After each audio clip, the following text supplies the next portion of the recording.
choose life.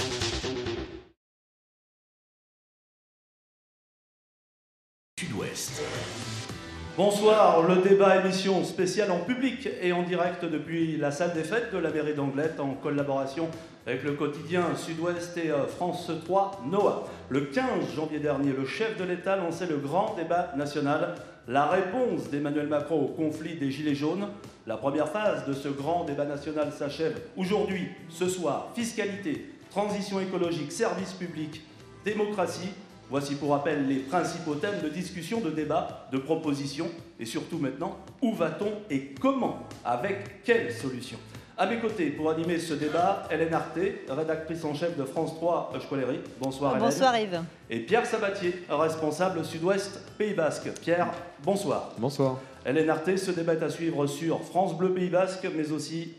Eh oui, ce débat est à suivre sur France Bleu Pays Basque, en direct aussi sur France 3 Aquitaine, sur NOAH, ainsi que sur les sites internet de nos médias et sur Facebook.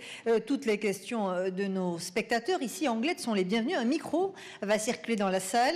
Et pour répondre et débattre, nous accueillons aujourd'hui Madame Florence Lasserre-David et Monsieur Vincent Bru. Vous êtes député MoDem des Pyrénées-Atlantiques et membre de la majorité. Bonsoir. Monsieur Didier Irigoyen, vous êtes vice-président de l'Association des maires ruraux et maire de Béguios. Bonsoir. Monsieur Eniot Aramendi, vous êtes représentant de l'AB, le syndicat des travailleurs et des travailleuses basques. Bonsoir. Et puis monsieur Mathieu Olagaray, un représentant des Gilets jaunes. Bonsoir. Merci Hélène. Pierre Sabatier avec nous également ce soir. Oui, nous accueillons Hervé Jonathan, le sous-préfet de Bayonne. Nous avons la présence de monsieur Jean-Jacques Lasserre, président du conseil départemental des Pyrénées-Atlantiques, monsieur Claude Olive, le maire de Anglet. Nous avons également monsieur Irachet, qui est conseiller régional et représentant du Rassemblement national, monsieur Le Cellier, secrétaire départemental de Debout la France, et nous avons également monsieur Garetta, président de la Chambre de commerce et d'industrie Bayonne-Pays Basque. Pierre, merci. Le débat, c'est maintenant. Claude Olive, bonsoir. Claude Olive, vous êtes le maire d'Anglet. Merci de nous accueillir. Bonsoir. Vous êtes également le président du parti Les Républicains dans les Pyrénées-Atlantiques. On va commencer ce débat avec vous. Alors, ce grand débat national voulu, lancé par le chef de l'État, était-ce une vraie réponse au conflit des Gilets jaunes ou y avait-il de la stratégie politique? Alors, moi, je ne vais pas faire de politique ici. Je suis heureux de vous accueillir ici en tant que maire d'Anglet, dans cette belle mairie. Vous savez que les maires, nous avons répondu bien à l'appel du président de la République pour ouvrir nos mairies, pour essayer de trouver des solutions et donner des salles et des moyens pour pouvoir que les gens débattent. Vous avez choisi de faire ce dernier débat ici, dans une ville centre, qui est la ville d'Anglet, donc une ville modérée. J'espère que ce débat va se tenir dans la modération et que chacune et chacun pourra s'exprimer très librement. Je ne vais pas faire de commentaires politiques. Est-ce qu'il y a eu une manœuvre politique ou pas? Je ne sais pas. Moi, ce que je sais, c'est que les maires, nous sommes confrontés à la proximité. Le président Larcher dit souvent que les maires, on est, tu le sais Jean-Jacques, on est à la portée d'engueulade. Donc on est toujours au fait et toujours pris sur les problèmes qui peuvent surgir. C'est vrai que quand on est loin, qu'on est à Paris, qu'on peut mener une politique et qu'on s'éloigne du territoire, moi je suis toujours inquiet quand je vois des grosses structures se monter, que ce soit les régions ou autres. On éloigne la décision, on éloigne la proximité du citoyen, et ce qui peut poser des problèmes. Alors qu'on revienne aux sources et qu'on s'aperçoive que les maires peuvent servir à quelque chose dans ce débat-là, je crois que c'est une bonne chose. En tout cas, voilà moi ce que je voulais vous dire ce soir en préambule de ce débat. Je pense que les attentes sont fortes. Je pense que des réponses doivent être amenées. Est-ce que les réponses vont être toutes là et immédiates? Ça m'étonnerait. Voilà, on gère tous des collectivités. Il y aura sûrement des réponses qui seront étalées dans le temps. En tout cas, moi, je pense que c'est une bonne chose d'avoir lancé tout ça. Il faut maintenant en sortir, trouver des solutions, amener des solutions, et puis que le débat ne cesse de vivre. Le débat va vivre dans tous les cas ce soir. Claude Olive, merci. Vincent Bru, vous êtes député MoDem, membre de la majorité présidentielle. Si je vous dis vraie réponse ou stratégie politique, la première solution? Écoutez, c'est peut-être un peu plus compliqué que cela. C'est certainement pas de la stratégie politique. Ça fait près de 30 ans que l'on constate de plus en plus des fractures territoriales, sociales, une paupérisation d'un très grand nombre de nos concitoyens. Et le mérite du mouvement des Gilets jaunes a été certainement de révéler de mettre au grand jour ce malaise très profond, ancré dans notre société. Et le président de la République a décidé, je crois que c'est la première initiative de ce genre, de lancer un grand débat national. Il y avait des débats publics, bien sûr, un peu partout. Là, c'est à l'échelle de la nation. Et je pense que cela a permis à 400 à 500 000 personnes de participer à ces débats. Alors, ce n'est pas un sondage, ce n'est pas sur des notions de représentativité que l'on aura des résultats, mais il était bon de prendre le pouls de la nation, de permettre aux citoyens de s'exprimer sur des grands thèmes, les 4 que vous avez mentionnés, mais aussi d'autres. Car le président de la République a bien dit qu'on pouvait ouvrir la discussion. Je crois que c'est un exercice de démocratie directe, de participation, qu'il faut saluer. Mathieu Lagaray, vous êtes gilet jaune depuis le début. C'était une bonne réponse qui était apportée à ce moment-là, en début d'année, au mouvement gilet jaune. Je ne sais pas s'il y a de bonnes ou de mauvaises réponses. Il y avait surtout une urgence par rapport aux fins de mois et à la pression fiscale que les travailleurs ont tous les jours. Certains diront, comme les députés, ça a permis le dialogue avec leurs concitoyens et peut-être de les rencontrer. Ceux qui sont dans la misère sont autant dans la misère au mois de décembre qu'on est au mois de mars. Et pour eux, je pense que c'est toujours aussi difficile parce qu'aucune réponse n'a été faite sur la vie de tous les jours. Il y a eu ce petit coup de pouce au mois de décembre sur cette prime qui est... 10 milliards d'euros. Oui, tout à fait. Ça représente une prime de 800 euros. Enfin, 800 euros, vous le divisez par 12, ça fait 80 euros par mois. Quelqu'un qui vit avec 1200 euros, 80 euros par mois, je ne pense pas que ça fait une grande différence à la fin du mois. Donc c'est une des réponses, il ne faut jamais dire jamais, mais ça a permis un débat. Après, on va voir, là on attend que M. le Président fasse ces mesures. Après, il connaît la réponse de la rue. Je pense que maintenant les Gilets jaunes ont le courage de sortir chaque week-end et le font. Donc si les réponses ne sont pas bonnes, ben, vous verrez encore des Gilets jaunes dans la rue, tout simplement. Monsieur Aramendi, vous êtes porte-parole du syndicat Lab. La réponse était la bonne à ce moment-là, en début d'année? Je ne peux pas vous dire que la réponse est la bonne. Pour moi, il n'y a pas de réponse. On fait parler les gens, on les sort de la rue, on les occupe, on les fait regarder là où on veut qu'ils regardent, certainement pas là où il faut regarder. Et à partir de là, on va donner quelques miettes et continuer les réformes telles qu'elles sont venues jusqu'à aujourd'hui. Et on va continuer à garder les gens dans la précarité et pas leur permettre vraiment de pouvoir vivre dignement. Donc, quelle était la réponse selon vous alors qu'il fallait apporter, monsieur? Pour moi, il y a des solutions directes qu'il faut prendre. Et je pense que les Gilets jaunes l'ont déjà demandé. Il faut revenir sur le CICE qui avait quand même pour objectif de créer des emplois et finalement... Non, mais sur la forme, pour consulter la population, parce que c'était le but. Mais consulter, la chose c'est consulter. Nous, on ne veut pas être consultés, on veut des solutions. Les solutions, on ne les a pas. On peut parler de fiscalité. De quelle fiscalité? On en parlera tout à l'heure. On peut parler de transition écologique. De quelle transition écologique? Il faut des réponses. Les gens, ils n'arrivent pas à finir la fin du mois. Ils ont besoin de vivre. Ils ont besoin de pouvoir vivre normalement, dignement. Et aujourd'hui, avec les salaires qu'ils ont et la précarité qui s'agrandit de jour en jour, les gens ne peuvent pas vivre. Donc les solutions, il faut les trouver. Il y a l'ISF à remettre urgemment en place. Ça, c'est une décision à prendre. On en parlera tout à l'heure. C'est pas du débat. On y reviendra. Didier Rigouin, vous êtes le maire de Béguios. Vous êtes vice-président de l'association des maires ruraux. Ce grand débat est arrivé au bon moment. Vous avez rencontré les habitants. Vous avez ouvert des cahiers de doléances. L'association des maires ruraux l'avait demandé.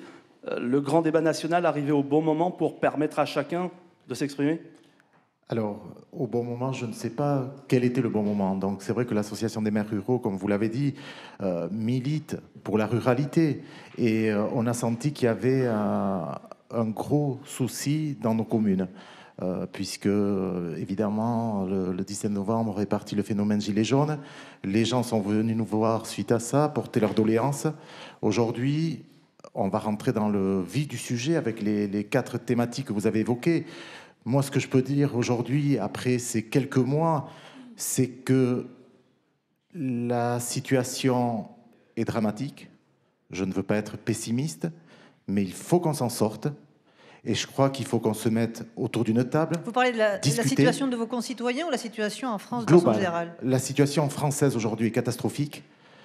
Il y a trop de dégâts, trop de violence. Et je crois que personne ne s'attendait à ça. Et moi, la seule chose que je demande pour nos concitoyens, pour la France, c'est sortir de cette situation dramatique. Mais Didier Rigouin, la situation des habitants de Béguios, vous les connaissez, les habitants de la commune.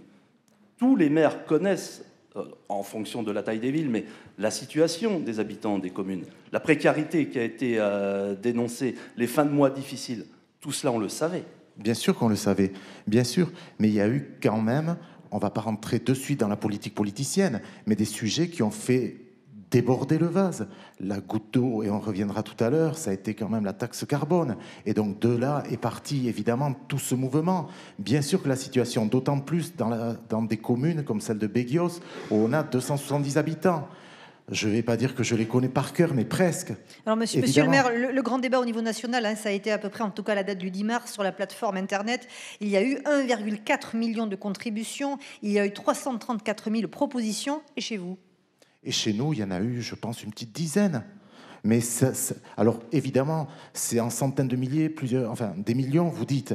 Mais c'est toujours la même ou les mêmes. Mais sur la forme, est-ce que vous êtes satisfait de cette réponse, de ce grand débat national? Est-ce qu'il fallait procéder de cette manière?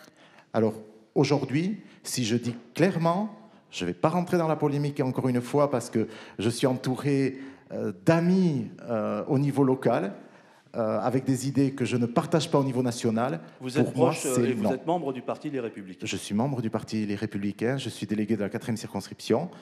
Et évidemment, je mettrai vraiment de côté le travail fait par les élus locaux, même si c'est des élus nationaux, je les compare aux élus locaux, que ce soit Vincent en face de moi ou Florence à mes côtés, pour lesquels j'ai énormément de respect. Donc évidemment, je mettrai le travail qu'ils font de côté, mais au niveau national, j'aurai évidemment tout au long de cette soirée plein de choses à dire. Madame Florence Lasserre-David, députée MoDem, vous êtes membre de la majorité présidentielle. Ce grand débat national, la France en avait besoin ? La France en avait besoin. Souvenez-vous dans quelles circonstances il a été proposé par le président de la République. Enfin, on s'en souvient tous. C'était un moment de souffrance pour le pays et pour les habitants de la France. Donc il fallait proposer quelque chose. Vous parliez tout à l'heure de stratégie politique. Est-ce qu'il y avait derrière ça une stratégie politique du président de la République ? Moi, je pense qu'il y avait, et j'en suis même convaincue, une véritable envie de sa part d'entendre les Français, de retourner près d'eux, comme il avait su très bien le faire pendant la campagne électorale. Il y a de la sincérité dans sa démarche. Il l'avait oublié depuis le début de son mandat ? Il l'avait oublié, il le faisait peut-être de façon moins directe et moins fréquente. Mais je continue de penser qu'il comprend et qu'il ressent les Français de façon tout à fait remarquable. Donc de la sincérité dans cette démarche. Il avait envie de retourner à notre contact. Cet exercice s'est fait dans une grande liberté. Tout le monde a pu s'exprimer comme il le voulait, par des réunions. Il y a eu 10 000 réunions de grands débats. Il y a eu, moi les chiffres de tout à l'heure, c'était 1,7 million de contributions.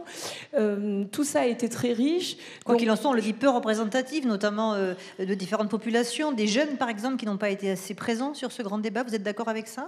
Alors, les jeunes, effectivement, mais je vous rappelle que, pas ce week-end, mais le week-end prochain, il y a un grand débat national qui est prévu pour les 18-22 ans, si ma mémoire est bonne, et ils travailleront à ce moment-là. Puisque cette phase de débat s'achève pour sa première partie, va se continuer au niveau régional et va se poursuivre au niveau national avant des annonces qui devraient intervenir en principe courant avril. France Bleu Pays Basque, il est 18h28. Émission spéciale avec France Bleu Pays Basque, France 3 et Sud-Ouest. Le débat depuis la salle des fêtes de la mairie d'Anglet à suivre sur France 3 et NOA, sur France Bleu Pays Basque et en Facebook Live sur Sud-Ouest, France 3 Aquitaine et France Bleu Pays Basque. Hélène Arté de France 3, fiscalité, dépenses publiques, premier thème. On rappelle le point de départ, la taxe carbone sur les carburants. Et oui, Yves, l'annonce de la hausse de la taxe carbone sur les carburants, c'est précisément ce qui a déclenché le mouvement des Gilets jaunes à l'automne dernier. Cette taxe carbone instaurée en 2004, il faut le rappeler, sous le gouvernement Ayrault, est un prélèvement sur les produits énergétiques calculés en fonction de leur émission de dioxyde de carbone. Elle est en vigueur dans plusieurs pays européens, pas seulement en France. Autant dire que la fiscalité, Yves, c'est le thème le plus commenté et c'est celui qui a fait l'objet du plus grand nombre de propositions sur la plateforme Internet dédiée au grand débat, 34% des propositions au total. Alors, que faut-il faire pour rendre la fiscalité plus juste et plus efficace ? Il y a de nombreuses pistes. Didier Rigouin, quelles sont les vôtres ? Alors, En matière de fiscalité. En matière de fiscalité, j'ai bien compris. Bon, ça ne vous aura pas échappé. Je ne suis pas au pouvoir non plus. Hein. Mais ce que je veux dire Mais par vous avez là, des idées. J'ai des idées. Est-ce qu'elles seront entendues? C'est autre chose.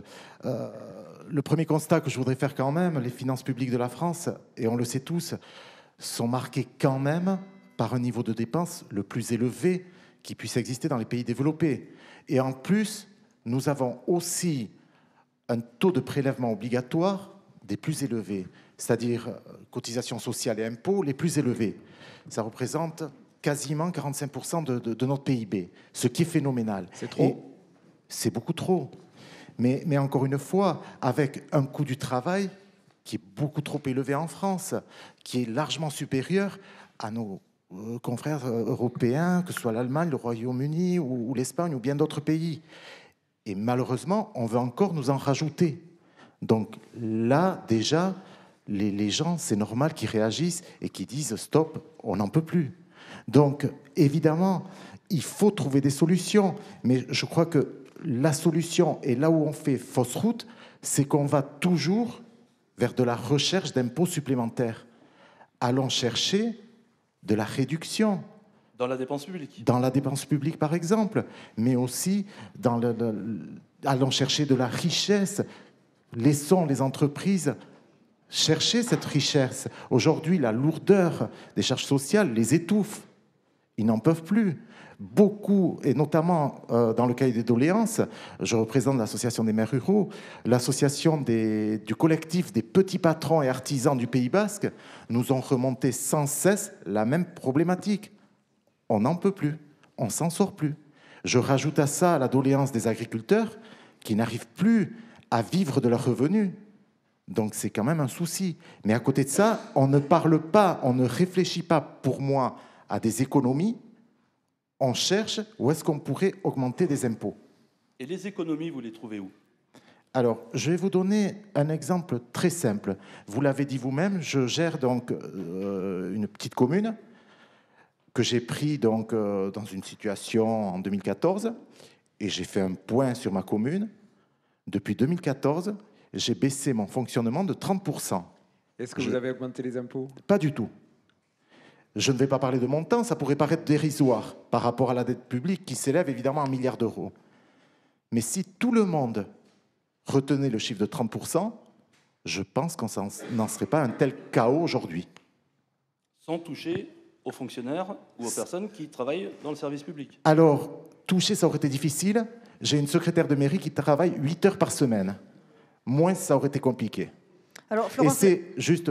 Pour terminer ça, 8 heures par semaine, et ce n'est pas le cas de Béguios, c'est le cas de beaucoup de communes rurales que je défends aujourd'hui, évidemment, et on aura aussi l'occasion d'en reparler, justement. Juste en un mot, Monsieur Hérigoin, plus largement, François Fillon, lors de la campagne présidentielle, avait dit « il faut réduire les effectifs de fonctionnaires ». Si vous voulez faire des économies, vous êtes sur cette ligne? Oui, complètement. Mais par contre, où et à quel niveau? En aucun cas, dans mon esprit, c'est de toucher à la fonction publique hospitalière. En aucun cas, c'est de toucher, évidemment, à l'éducation nationale ou encore à la police. Mais regardez cette lourdeur administrative. Je crois que c'est à ce niveau-là qu'il faut qu'on travaille. Aujourd'hui, dans une mairie, on a, que ce soit petite ou grande commune, on a de plus en plus de lourdeur. Les secrétaires de mairie nous disent, par rapport à il y a 10 ans, c'est phénoménal la lourdeur que l'on a. Dernier exemple en date oui. que j'ai lu il y a quelques jours. Tout ce qui est aide européenne, aide leader, l'État donc, a transféré ces aides à la région, sans aucune compensation. La région Nouvelle-Aquitaine a embauché 30 personnes supplémentaires pour traiter ces dossiers. Et je ne suis pas surtout contre ces aides-là parce qu'elles vont pour la plupart aux agriculteurs. Donc c'est des aides importantes. Mais allons chercher des économies sur la lourdeur administrative. Alors on a beaucoup parlé de la taxe carbone, on a aussi beaucoup parlé de l'ISF, Florence Lasserre-David. C'était d'ailleurs une demande des Gilets jaunes qui demandait à remettre l'ISF. Alors en ce moment, la réforme de l'ISF qui serait transformée en un impôt sur la seule fortune immobilière, elle sera évaluée pour en mesurer les effets. Donc Emmanuel Macron ne ferme pas totalement la porte à cet ISF sous une autre forme. Oui, mais c'est ce qui était annoncé depuis le début. Hein. On devait en faire une évaluation au bout de 2 ans. Donc c'est ce que le président de la République et ce que nous rappelons régulièrement, avant d'aller voir s'il faut retoucher à ce que nous avons fait il y a 1 an et demi maintenant, ou un petit peu moins. Regardons ce que ça a procuré, regardons ce que ça a engendré. Donc je pense que maintenant... Alors en plus, aujourd'hui, on est vraiment le 15 mars, on termine le grand débat. Non, on ne termine pas le grand débat, parce qu'il sera vraiment terminé plutôt le 15 avril. Donc je pense qu'il est vraiment prématuré aujourd'hui de dire... Pourquoi c'est aussi sensible, cet ISF ? Parce que c'était une des mesures phares, c'est une des premières mesures quand nous sommes arrivés, et que dans ce pays, dès qu'on parle d'argent et dès qu'on parle de fiscalité et de fiscalité pour les plus riches, exactement, ça touche beaucoup de gens. Et ça les touche particulièrement. Il y a une crise des élites derrière tout ça. Est-ce qu'il y a une crise entre les plus riches et les moins riches, finalement, qui se cachent là derrière ? Je ne sais pas, mais en tout cas, il y a une véritable souffrance de certaines personnes due au pouvoir d'achat, qui est très faible et qui s'affaiblit encore. Donc, c'est parfaitement légitime de leur part. Je les comprends.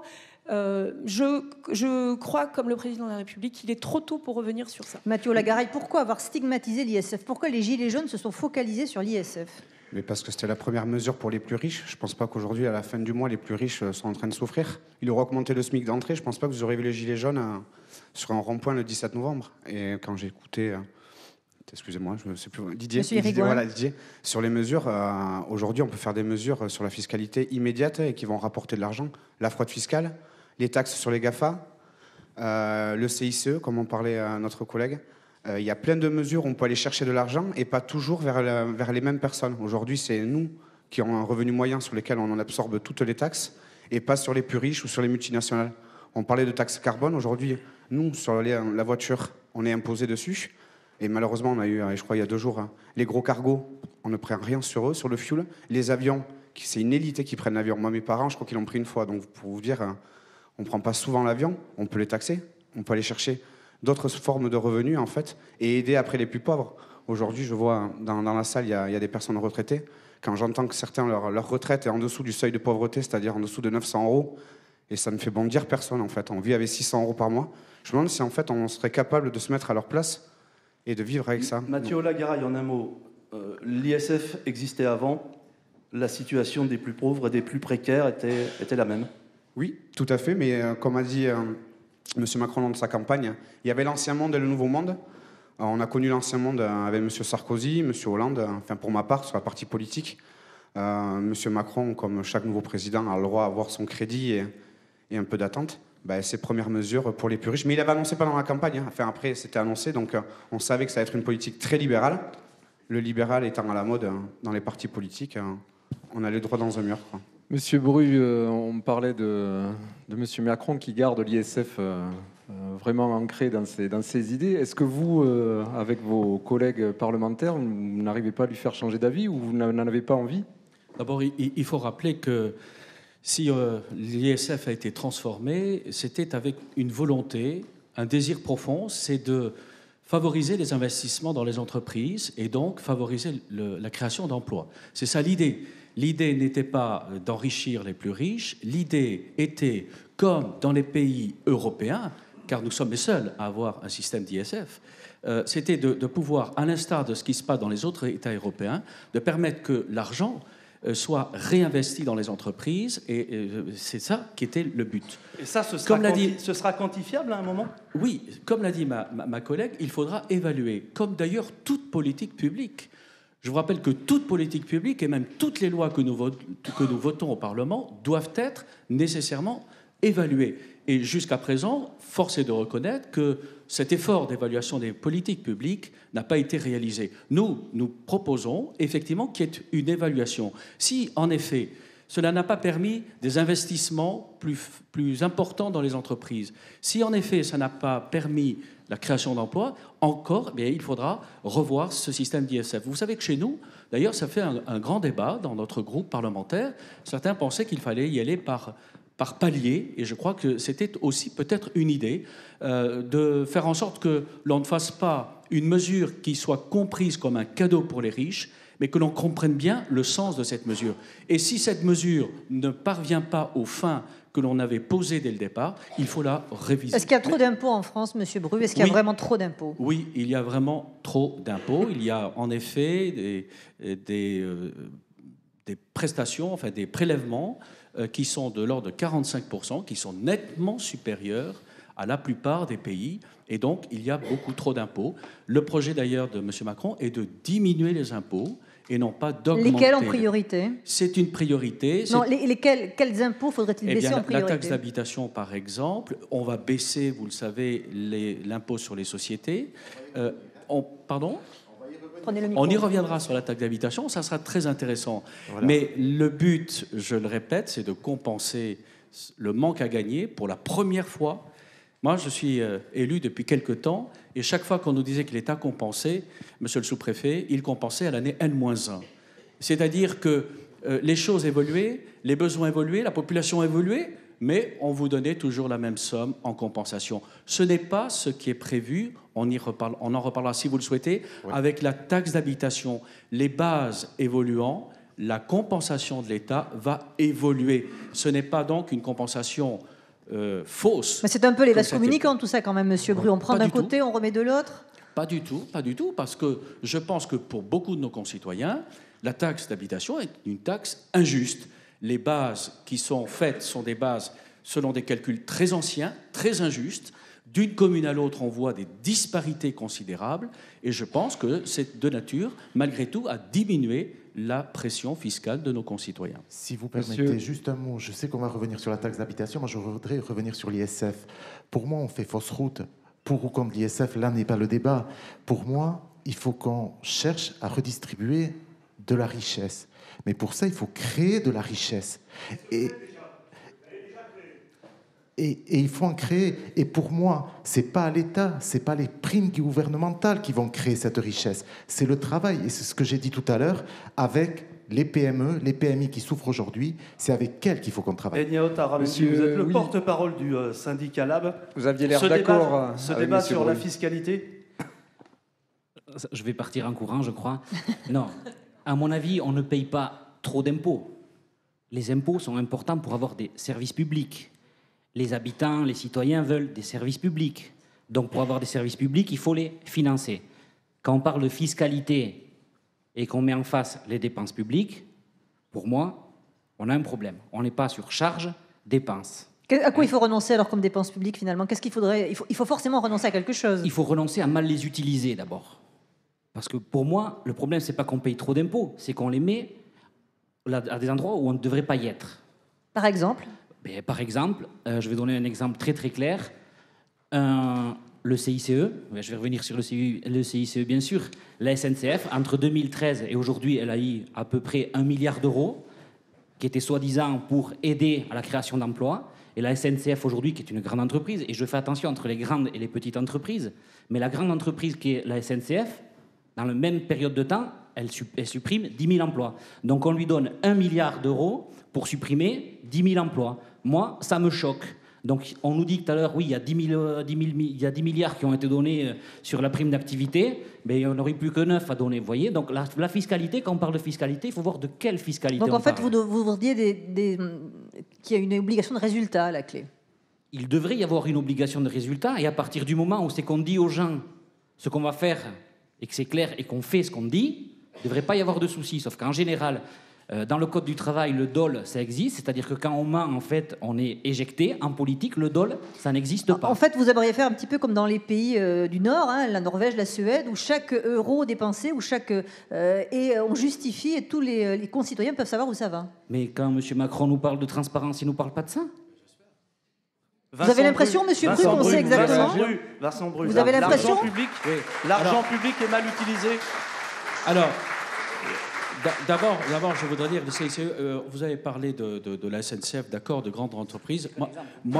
C'est un exemple peut-être. Moi, je vois aussi le travail de toutes les petites et moyennes entreprises qui ont bénéficié tout de même de cela. Et je crois que c'est pas neutre parce que notre économie, c'est pas simplement les grandes entreprises.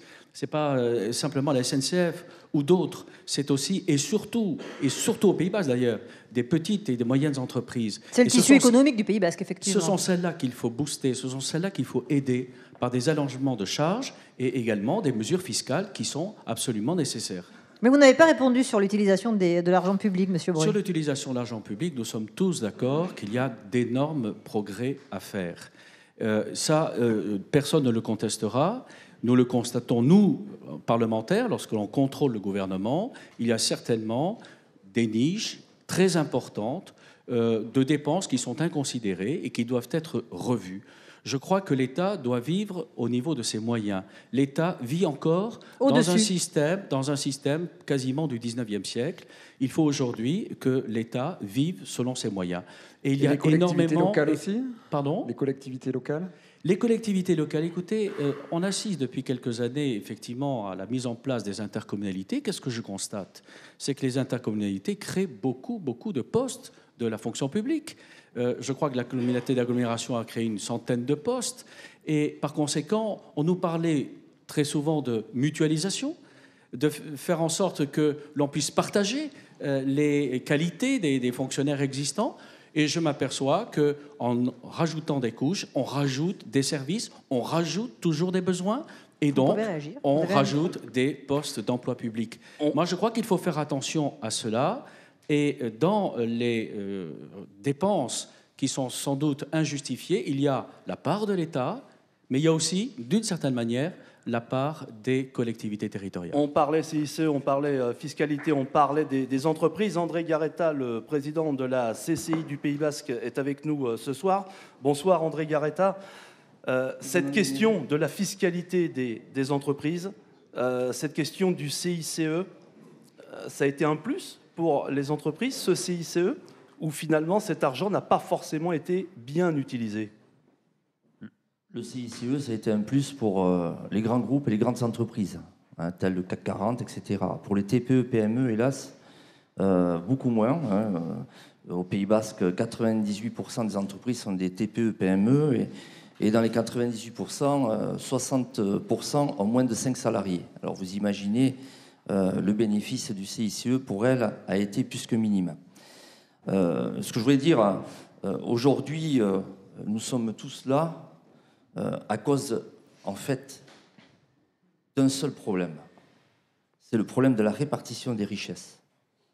Quand vous savez que, source Oxfam, qui est une ONG anglaise, 68 personnes dans le monde détiennent la moitié de la richesse mondiale. Donc ce n'est pas un problème uniquement national, c'est un problème mondial. C'est un problème de mondialisation, c'est un problème mondial. C'est un problème aussi d'oubli des territoires et d'oubli de la proximité.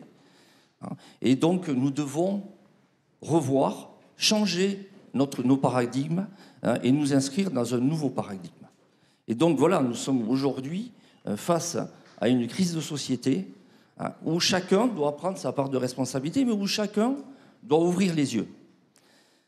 Alors, puisque moi, je dois traiter des TPE, des PME essentiellement, vous savez, les entreprises aujourd'hui ont plus besoin d'oxygène que de boulot au pied. Mais ça ne date pas que d'aujourd'hui. Ça date de plusieurs dizaines d'années. Le problème, il n'est pas là depuis 2, 3 ans ou 4 ans. Mais votre oxygène, c'est la baisse des charges? L'oxygène, c'est moins de charges, moins de fiscalité ou une fiscalité mieux répartie. Mais avec derrière... Quand vous savez que les entreprises du CAC 40, les entreprises du CAC 40 ne paient quasiment pas d'impôts et que les TPE, PME sont grugés d'impôts. Donc je pense que la répartition aussi de la richesse à ce niveau-là est totalement à revoir. Première question dans l'assistance. Première question, pardon. A priori dans la salle, quelqu'un souhaitait s'exprimer. Bonsoir, monsieur. Bonsoir, Pierre, Gilet jaune. Il ne s'agit pas vraiment d'une question, mais de rebondir sur la série d'interventions qui ont déjà eu lieu. Et je voudrais dire qu'on parle de redistribution, mais il y a évidemment un énorme problème de distribution. On parle de mérite, d'utilisation judicieuse de l'argent public, etc. Est-ce qu'il est normal que des gens gagnent des milliards à notre époque, quand d'autres, même dans notre pays riche, ont du mal à finir les mois? Est-ce que ces gens-là ont gagné leur argent? Est-ce qu'ils le méritent? Est-ce que quelqu'un peut dire « oui, il mérite de gagner des milliards » Est-ce que quelqu'un mérite de gagner des milliards? Est-ce que c'est possible? La question est posée. Florence Lasserre-David, sur ce sujet-là, sur le sujet de la répartition des richesses et des écarts salariaux sur la taxation des grandes entreprises.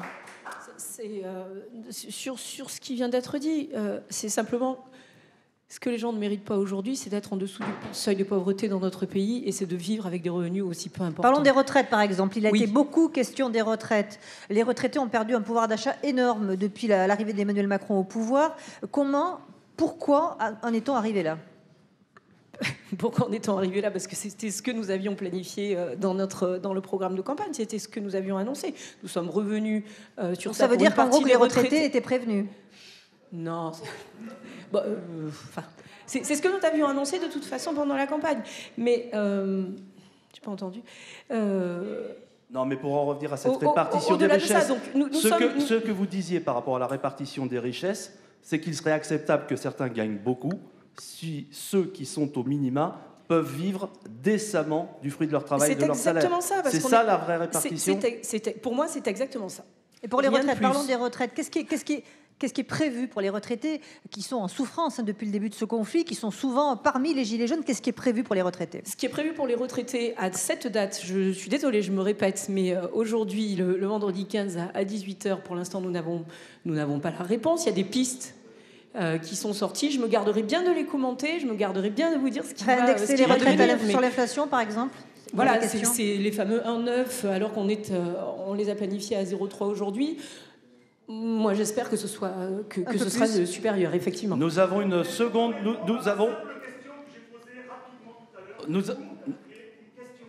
On a une deuxième question dans l'assistance. Allez-y. Oui. Donc, je me présente Christophe. Donc, je travaille dans une entreprise de la grande distribution, dans une grande entreprise.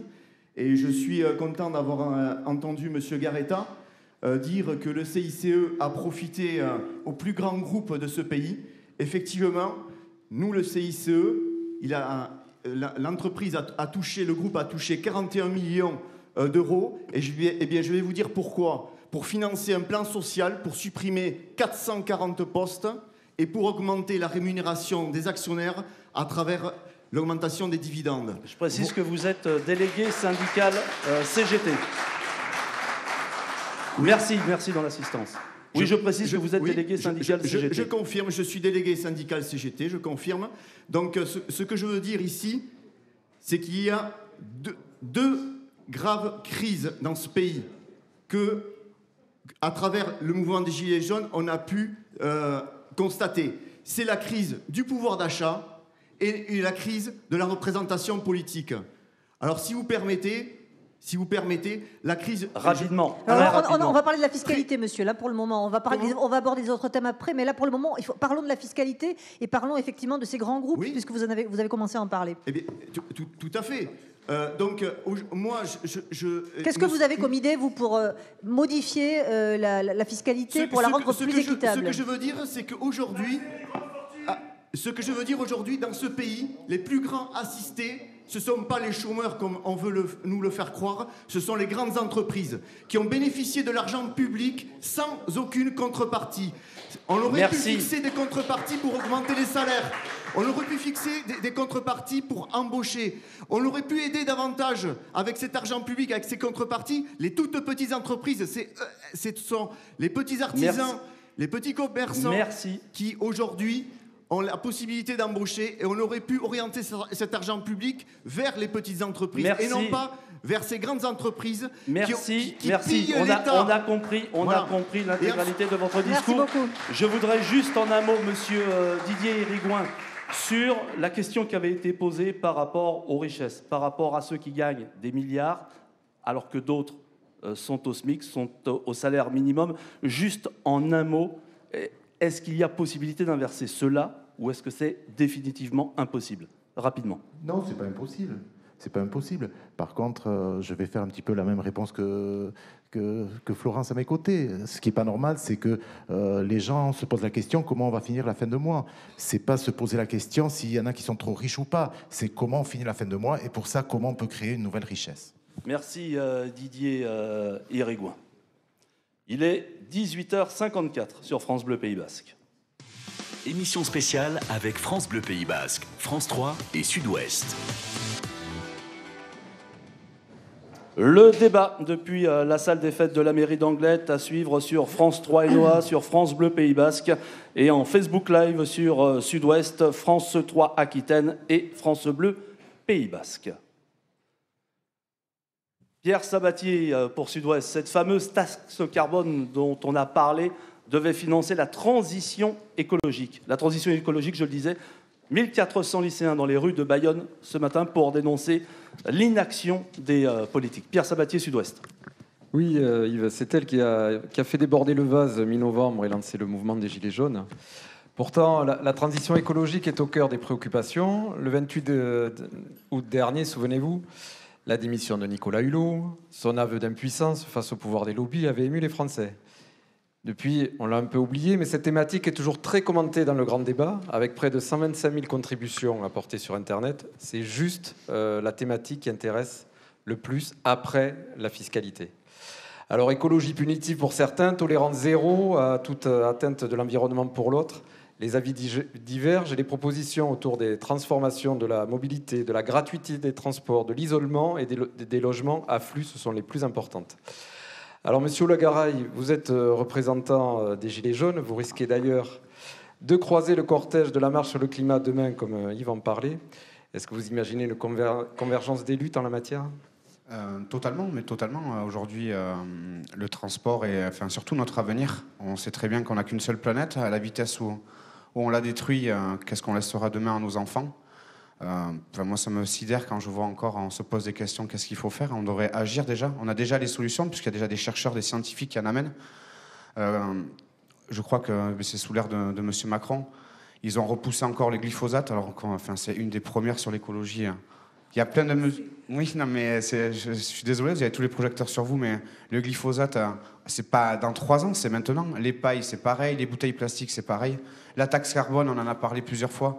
Je pense qu'il existe plein de solutions pour se déplacer. Aussi taxer d'autres, les avions ainsi que les gros cargos, je pense, pour alléger la facture. Et aujourd'hui, si vous avez envie de sortir du diesel et de l'essence, faites pas des mesures pour une année ou deux. Et soyez un peu plus visionnaire. Si demain on doit partir sur l'électrique, voyez quelque chose, en fait, une énergie verte, comme dit, où on ne va pas polluer ou piller encore d'autres continents comme l'Afrique ou l'Asie pour avoir des minerais. Pensez à quelque chose de beaucoup plus loin, en fait. Parce qu'aujourd'hui, c'est mettre de l'essence pour... aujourd'hui, le 17 novembre, on paye 1,60 € de l'essence. Aujourd'hui, on le paye encore pareil, ça ne gueule pas. Ouais, justement, le carburant est de nouveau reparti à la hausse, faute de production suffisante des pays producteurs de pétrole. Il est presque au même niveau qui avait mis le feu aux poudres à l'automne dernier. Alors, Monsieur Bru, par exemple, Madame Lasserre-David, est-ce que vous avez des idées pour ne plus subir les aléas du prix du pétrole ? De toute façon, le pétrole est une ressource qui va être progressivement abandonnée. Et je pense qu'il faut, et il est grand temps, de réfléchir à d'autres sources d'énergie. De même que le nucléaire, vous le savez que le programme, c'est de le réduire à 50% dans un premier temps, et puis ensuite, évidemment, en même temps, de trouver des énergies nouvelles, énergies éoliennes par exemple, qui doivent être développées, y compris offshore. Qui doit payer cette transition écologique ? Alors, la question est la suivante. Effectivement, il y a au fond 2 questions. 1, l'accélération de cette transition écologique, parce que sinon, on va à la catastrophe. On va à la catastrophe pour nous-mêmes et pour les générations futures. Et deuxièmement, c'est le financement. Et je crois qu'il faut là réinventer le financement de cette transition écologique. Ça a été très mal perçu, en effet, qu'elle soit supportée par tout un chacun, et en particulier dans les zones rurales. Car l'augmentation de l'essence, elle a été encore plus mal comprise parce qu'il y a des populations qui n'ont pas d'autres moyens pour leur mobilité, qui sont obligés d'utiliser leur véhicule. Donc la taxe carbone, ils ont senti était une vraie mauvaise idée. Ça, plus les 80 km/h, il faut le dire, qui ont été aussi un déclencheur de cette révolte, au départ, ça a été extrêmement mal perçu. Merci. Question dans la salle. Question à venir dans la salle. Il y aura ensuite une autre question qui viendra de la salle. Bonsoir, monsieur. Jean-Pierre, Gilets jaunes. On a parlé beaucoup de la richesse créée, où certains députés, beaucoup d'élus ne vont pas au fond du problème. Quand je vois que... On est sur la transition écologique. Oui, Non, je voulais répondre sur une autre question. Non, mais on reste. Je vous remercie, mais on va rester dans le cadre Madame Lasserre-David, des est-ce que vous thématiques. pouvez nous Je donner... répondrai après, alors. D'accord, monsieur, avec plaisir. Et il y a une autre question qui est Sur la transition dans la salle. écologique. Je crois que c'est monsieur Irachet du Rassemblement National. national, conseiller régional. Jean-Michel Irachet, votre... Oui, Jean-Michel Irachet, conseiller régional du Rassemblement national. Concernant donc l'écologie, la transition écologique, je pense que ça ne peut pas être un problème franco-français. C'est un problème qui doit être mondial. Parce qu'effectivement, la France, quand on regarde sa contribution à la pollution mondiale, est de 0,9%. 0,9%. C'est-à-dire que même si demain la France était à 0, rien ne changerait. Donc il faudrait qu'effectivement, déjà en Europe, les autres pays arrivent à d'autres niveaux. Ceci étant, nous, la conception qui est faite par le gouvernement, c'est une écologie punitive. Or, moi, je voudrais dénoncer les grandes hypocrisies. Quand on parle, par exemple, de la voiture électrique, elle se recharge avec quoi aujourd'hui? Avec l'énergie nucléaire. Parce qu'effectivement, la nuit, les panneaux solaires ne fonctionnent pas, les éoliennes ne fonctionnent pas, avec des rendements d'ailleurs qui sont absolument catastrophiques, 0,2 pour le rendement des éoliennes et 0,4 pour les panneaux photovoltaïques. Donc, si vous voulez, ce n'est pas une énergie vraiment de substitution, éventuellement complémentaire. Ensuite, par exemple, l'Allemagne a décidé de fermer ses centrales nucléaires. Hein, elle a mis en place des centrales au charbon. Est-ce que c'est mieux pour l'écologie de l'Europe? Je ne pense pas. Par contre, elle achète notre énergie nucléaire. Donc, si vous voulez, il faut sortir de ces hypocrisies. Et la dernière hypocrisie, c'est le diesel. Parce qu'aujourd'hui, on supprime des véhicules diesel en France pour de l'hybride, de l'essence, etc. Mais il faut savoir aussi qu'aujourd'hui, à l'instant que je vous parle, sur les ports d'Amsterdam et sur les ports français, des containers entiers de véhicules diesel partent pour l'Afrique. C'est-à-dire qu'en fait, on ne résout pas le problème de la pollution, on le déplace. Donc il faut sortir de ces hypocrisies. Merci. Et voilà ce que je voulais vous dire Merci, sur monsieur ce Irachet. sujet. Merci beaucoup. Eniao Taramendi du syndicat Lab, la transition écologique. Et puis le micro circule, dans la salle. Est-ce que par hasard cette transition écologique devrait être mise au cœur de toutes les politiques publiques? C'est évident. Monsieur Bru, là on est d'accord, on va à la catastrophe. Si on ne change pas les choses radicalement, on va à la catastrophe. Alors moi je ne sais pas si vous avez lu un petit peu le guide qui permettait de faire le grand débat, mais pour moi il est complètement dirigé. Les solutions, c'est on va vendre des voitures neuves. On va économiser de l'argent si on achète des voitures neuves. On va économiser de l'argent si on fait de l'isolation. Mais c'est pas ça le problème. La question, c'est pas comment est-ce qu'on met les gens dans des voitures, c'est comment est-ce qu'on sort les gens des voitures. Et si on n'est pas sur du franco-français, on est bien sur du mondial, mais on est surtout sur du territorial. Comment est-ce qu'on fait aujourd'hui sur une ligne Saint-Jean-Pied-de-Port-Bayonne pour mettre les gens dans un train plutôt que de les voir venir en voiture et faire bouchon sur l'entrée de Bayonne tous les matins, tous les soirs? La question, c'est comme ça qu'on doit se la poser. Donc on peut avoir les yeux dans le monde et le déplacer comme on veut. Il faut qu'on trouve des solutions urgentes pour mettre les gens dans les trains. Et pour ça, il faut faire du travail domicile, très bien, mais il faut faire aussi dans une cohérence complètement territoriale. Et je pense qu'aujourd'hui, la question territoriale, le syndicat mobilité et l'agglomération, elle a énormément de questions à se poser et des offres et des propositions à faire, mais des offres concrètes. Vous trouvez qu'elle avance pas assez vite? C'est pas qu'elle avance pas assez vite, c'est qu'on est à contresens.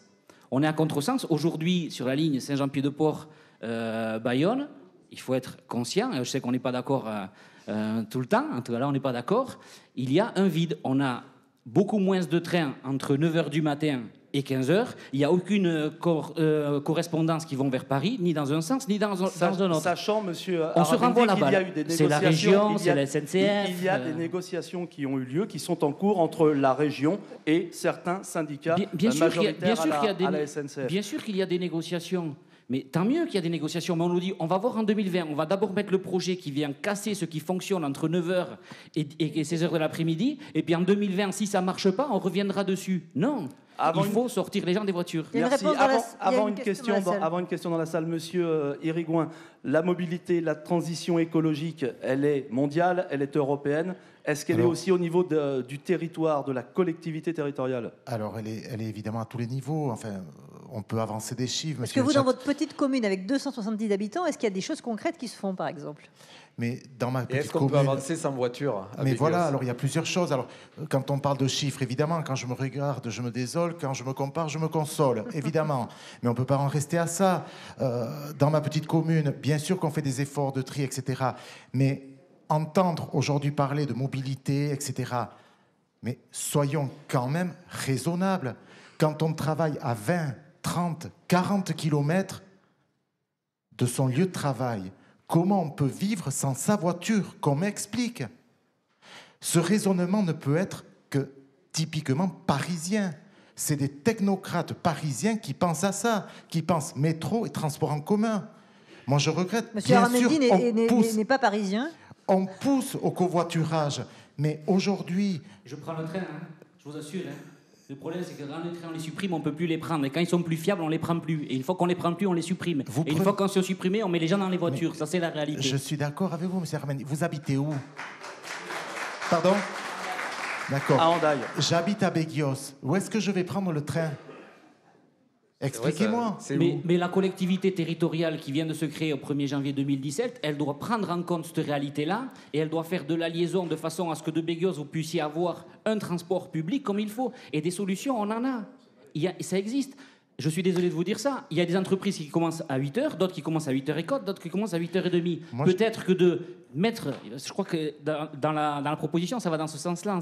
Moi, j'aurais juste... Mettre les entreprises et les syndicats. Pourquoi est-ce qu'on ne ferait pas faire concorder les heures des entreprises qui sont proches les unes des autres pour leur permettre d'avoir un transport public commun qui permettrait de mutualiser les services publics de transport et de facto sortir les gens des voitures. J'en sais rien, c'est une idée qu'on pourrait imaginer. Juste pour terminer là-dessus, je ne veux pas Didier Rigouin, rapidement, et on retourne dans la salle. Je voudrais juste donner 2 idées.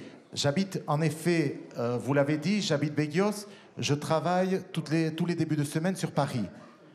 Et c'est moi qui parle d'esprit parisien, métro. Alors pour nos amis et pour nos amis de la région aquitaine qui nous écoutent, Béguios, c'est où par rapport à Bayonne, par exemple? Est-ce que vous pouvez nous dire un petit peu?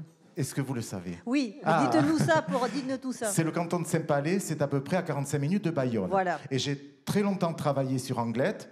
Et les transports en commun, évidemment, c'est compliqué. Le covoiturage reste compliqué. Il y a toujours des horaires décalés, etc. C'est très compliqué. Moi, ce que je veux dire, je travaille dans un grand groupe français. On a mis en place, c'est pas nous qui l'avons mis en place, mais la fameuse RSE. Pour moi, la responsabilité sociale ou sociétale dans l'entreprise, c'est du volontariat, mais allons sur des choses simples et c'est absolument pas punitif. Nous, on a un objectif très clair dans le groupe, c'est quand même 60 000 collaborateurs, c'est de baisser de 30% on peut dire quel groupe, les émissions de gaz à effet de serre. Oui, c'est le groupe, je ne vais pas me faire des amis, bancaire, Crédit Mutuel, CIC. Donc, ça, c'est fait. Ça fait partie des riches. Donc avec une réflexion au sein de l'entreprise. Plus qu'une réflexion, une mise en place depuis 6 mois aujourd'hui où il est interdit d'utiliser les verres en plastique, il est interdit d'utiliser les bouteilles en plastique, on fait attention au papier, aux impressions et des exemples comme ça. Je ne vous parle pas bien sûr de la climatisation, des lumières, etc., etc. Et juste dernier point, et j'en finirai là sur la transition écologique, moi j'aimerais quand même qu'on parle un petit peu des agriculteurs, qui sont souvent montrés du doigt. Ben, moi je voudrais justement au contraire qu'on en fasse nos premiers artisans vraiment d'une nouvelle bataille pour l'écologie et pour la transition. Je suis sûr qu'ils auraient beaucoup de choses à nous apprendre. Merci. Question dans la salle qui était posée depuis un petit moment. Bonsoir, madame. Oui, bonsoir. Je suis Margot Gilets jaunes Hendaye. Je voulais parler donc justement des transports en commun, en particulier de la SNCF, mais il m'a devancé. Simplement pour dire aussi qu'à Hendaye, quand même 17 000 habitants, on va nous fermer donc les services publics. On va en parler tout à l'heure, madame. Non, attendez, c'est justement par rapport au transport. Donc les services publics comme le Trésor public et la Poste. Donc les gens vont être obligés de nouveau de prendre leur voiture, sans parler des handicapés, tout ça, de prendre leur voiture pour se déplacer, pour aller à la Poste en ville ou pour aller au Trésor public à Biarritz. Donc, à Saint-Jean-de-Luz. À Saint-Jean-de-Luz. C'est Biarritz, hein, Saint-Jean-de-Luz, je vois pas où, mais bon. En tout cas, pas à côté de chez vous. Voilà, pas à côté de chez nous, certainement pas. Alors qu'ils avaient lieu de vivre. Donc je pose la question, est-ce que vous allez mettre des bus? Est-ce que vous allez mettre des trains pour que ces gens puissent se déplacer? Et des bus gratuits, puisqu'avant on avait la navette gratuite, mais maintenant on l'a plus. C'est tout. Question de mobilité pratique, concrète. Mathieu Lagaraille, cette question-là, elle est prégnante? Cette question-là de la mobilité, des déplacements qui sont imposés, elle est prégnante. Et qui coûte cher. Mais qui coûte très très cher. Aujourd'hui, quand on voit le plein d'essence à 1,60 €, quand vous faites des kilomètres, à la fin du mois, vous commencez à compter vos déplacements. Je reviens sur ce que dit Margot. En plus, quand on supprime tous les services publics, en fait, on les amène tous à un endroit, mais on oublie la population qui est à côté, doit prendre de nouveau sa voiture et partir à 20 ou 30 kilomètres pour aller chercher. Donc c'est un peu le serpent qui se mord la queue, quoi. Merci. Florence Lasserre-David, la transition écologique, elle doit être au cœur de tout. La réflexion sur la mobilité, elle doit être au cœur du territoire, elle doit être prise en proximité. La transition écologique, tout à l'heure on se posait des questions. Est-ce qu'elle est mondiale? Oui. Est-ce qu'elle est européenne? Oui. Est-ce qu'elle est française? Bien évidemment, mais elle est surtout individuelle. Et c'est là-dessus que nos comportements doivent changer. Moi, je trouve extrêmement important ce qui s'est passé aujourd'hui en France, avec tous ces jeunes qui sont descendus, les personnes demain qui vont faire cette marche pour le climat, parce qu'on se rend compte que réellement, cette question est prise sur le bras par les individus eux-mêmes, qui, je l'espère, vont nous pousser à aller plus vite et à aller plus loin.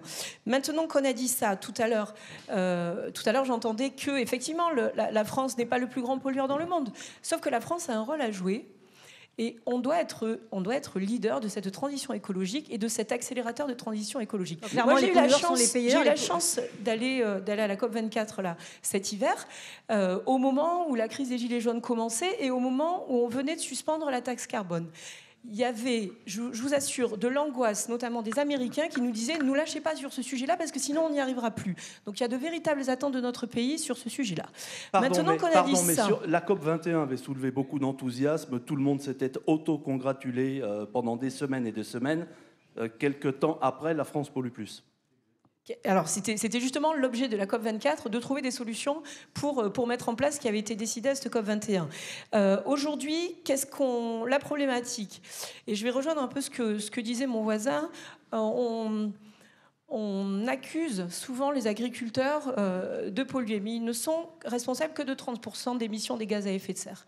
Aujourd'hui, 70% de ces émissions sont produites par la mobilité, on vient d'en parler, et par le chauffage individuel. Donc, nous avons deux axes majeurs que nous devons traiter dans ce pays pour traiter cette transition écologique. Premier axe, donc la mobilité. Et ce sera fait avec la loi d'orientation des mobilités, puisque ce texte vient d'arriver au Sénat, on poursuit, et je pense qu'il sera voté d'ici juin si le calendrier est respecté. C'est un axe qui est extrêmement important, avec deux choses. Rouler plus propre et rouler différemment. Moi, je ne crois pas que la mobilité de demain est une nouvelle mobilité, une mobilité inventée. La mobilité de demain, elle est la meilleure organisation, la meilleure complémentarité de tout ce qui existe aujourd'hui. Et Dieu sait qu'avec Internet et avec toutes les applications, on peut y arriver. Et deuxième chose qui est chauffée, mais je pourrais y revenir tout à l'heure si vous le voulez. On a un véritable enjeu sur tout ce qui est rénovation énergétique et efficacité énergétique. C'est un enjeu majeur pour notre pays. Et avant de parler production différente d'électricité, parce qu'on peut produire de l'électricité ailleurs que dans nos centrales nucléaires, il faut qu'on remette dans la tête des gens, dans la tête des Français, et moi la première, que le kilowattheure le plus vert et le moins cher, c'est encore celui qu'on ne consomme pas. Et c'est par là qu'il faut y revenir. Merci Florence Lasserre-David, France Bleu, Pays Basque. Il est 19h11. Il vous faut le micro, monsieur, il vous faut le micro, France attendez. Bleu, Pays Basque, France 3 et Sud-Ouest. Nous sommes à la salle des fêtes de la mairie d'Anglet. Je vais demander à la salle de respecter l'ordre de ce débat et la plus élémentaire des courtoisies, s'il vous plaît. Ce débat est à suivre sur France 3 et Noa, sur France Bleu Pays Basque, en Facebook Live sur Sud-Ouest, sur France 3 Aquitaine et sur France Bleu Pays Basque. Une dernière question de monsieur, peut-être très courte, monsieur. Très rapidement. Une réflexion. Ce qui est important aujourd'hui, c'est qu'on a des camions aujourd'hui qui traversent la France de part en part, d'accord ? Et il y a quelques années de ça, il y a un truc qu'on appelait le ferroutage. À partir du moment où on a commencé à privatiser un certain nombre d'entreprises qui étaient dans le secteur du fret, on s'est aperçu qu'il y avait de plus en plus de camions sur les routes. Et il suffit de prendre sa voiture en semaine, simplement, pour s'apercevoir que la majorité des véhicules que l'on voit sur les routes, ce sont des camions. Alors quand est-ce que vous allez vous décider à remettre en place du ferroutage au lieu de détruire la SNCF, de détruire les petites lignes et de continuer cette destruction du réseau ferroviaire qu'on a en France? Il serait peut-être temps aujourd'hui de se rendre compte que le futur doit prendre ses racines dans ce qui se faisait avant et ce qui se faisait bien. C'est pas parce que ça se faisait avant que ça se faisait pas bien. Merci, monsieur. La question est posée. La question est posée. Pour la réponse, Vincent Bru, député MoDem, membre de la majorité. Je voudrais répondre à plusieurs questions. D'abord, me féliciter que M. Kuruchet, assez étonnamment, ait rendu un hommage à l'Europe, puisqu'il dit que c'est un problème européen. Je crois que là, comme ailleurs, effectivement, nous avons besoin de plus d'Europe. Sur la question du ferroutage, monsieur Sur la Bru. question du ferroutage, je ne suis pas sûr que le ferroutage ait vraiment très très bien marché. Moi, j'avais rencontré il y a quelques années des chefs d'entreprise qui me disaient leur difficulté précisément à utiliser le ferroutage par le fait des retards considérables, des conditions techniques considérables qui existaient de ce point de vue-là. Mais nous sommes tous d'accord pour que ce ferroutage se développe. Et je pense que le rail est nettement préférable à d'autres modes de transport. Vous avez parlé des camions. Nous savons ici combien, pour aller à Bordeaux, il y a un embouteillage considérable et donc des transports internationaux qui empruntent nos autoroutes. Ce n'est pas normal. Il faut évoluer dans ce sens. Je voudrais revenir quand même sur la ligne de Saint-Jean-Pied-de-Port parce qu'il y a longtemps que le président du conseil départemental a demandé à la région un tram-train qui permettrait effectivement de désengorger les accès à l'agglomération bayonnaise. Et personnellement, j'ai été pris à partie par plusieurs personnes, plusieurs familles qui regrettaient de ne pas pouvoir utiliser ce train pour leurs enfants lorsqu'ils vont au lycée de Navarre à Saint-Jean-Pied-de-Port. Donc, en effet, il faut adapter l'outil. Nous allons par l'avion et nous ne sommes pas fiers de partir à Paris en avion. Nous préférerions 100 fois prendre le train, mais il faut un outil adapté par le train. Enfin, pour la ligne Bayonne-Saint-Jean-Pied-de-Port, je signale que cette ligne était électrique et maintenant, elle fonctionne au diesel. Je ne suis pas sûr que ce soit une très bonne solution Vincent pour une société décarbonée. Eh bien justement, service public, organisation du territoire, c'est du quotidien, Hélène Arté, pour France 3, c'est de la proximité. Oui, alors ici au Pays Basque, la question du maintien des services publics est particulièrement sensible. La fermeture annoncée de postes et de trésoreries a mobilisé élus et citoyens. On l'a vu à Hendaye, on l'a vu aux Aldudes. Une étude révèle d'ailleurs que 45% des usagers perçoivent une dégradation de la qualité de ces services publics. Alors, comment rendre ces services publics plus proches et plus efficaces? C'est le débat. Enfin, l'État, lui aussi, est sous le feu des critiques. Faut-il mettre l'exécutif au régime sec? Et de quelle manière, Florence Lasserre-David? Régime sec. Régime sec. Régime sec. Ce qu'on a entendu, moi j'ai organisé pendant les 6 dernières semaines là, des grands débats à la permanence où mon voisin est venu une fois et d'autres sont venus. C'était assez paradoxal. Ce qui était dit était assez paradoxal. Alors j'ai pas vu tous les Français à cette occasion, mais j'ai vu quand même pas mal de monde. Ce que les gens nous disaient, c'est qu'ils étaient plutôt satisfaits de leur service public, extrêmement attachés et qu'ils ne souhaitaient absolument pas les voir disparaître. Mais parallèlement à ça, qu'ils souhaitaient voir moins de fonctionnaires dans notre pays. Donc, équation extrêmement compliquée. Je leur ai demandé quelles étaient les solutions, parce que moi, je vous avoue que je ne sais pas faire ça. Voilà, donc on a pas mal développé là-dessus, avec des pistes une piste qui était extrêmement importante et qu'on a longuement développée, c'était il y a 15 jours, un lundi matin, qui était le développement des maisons de service au public.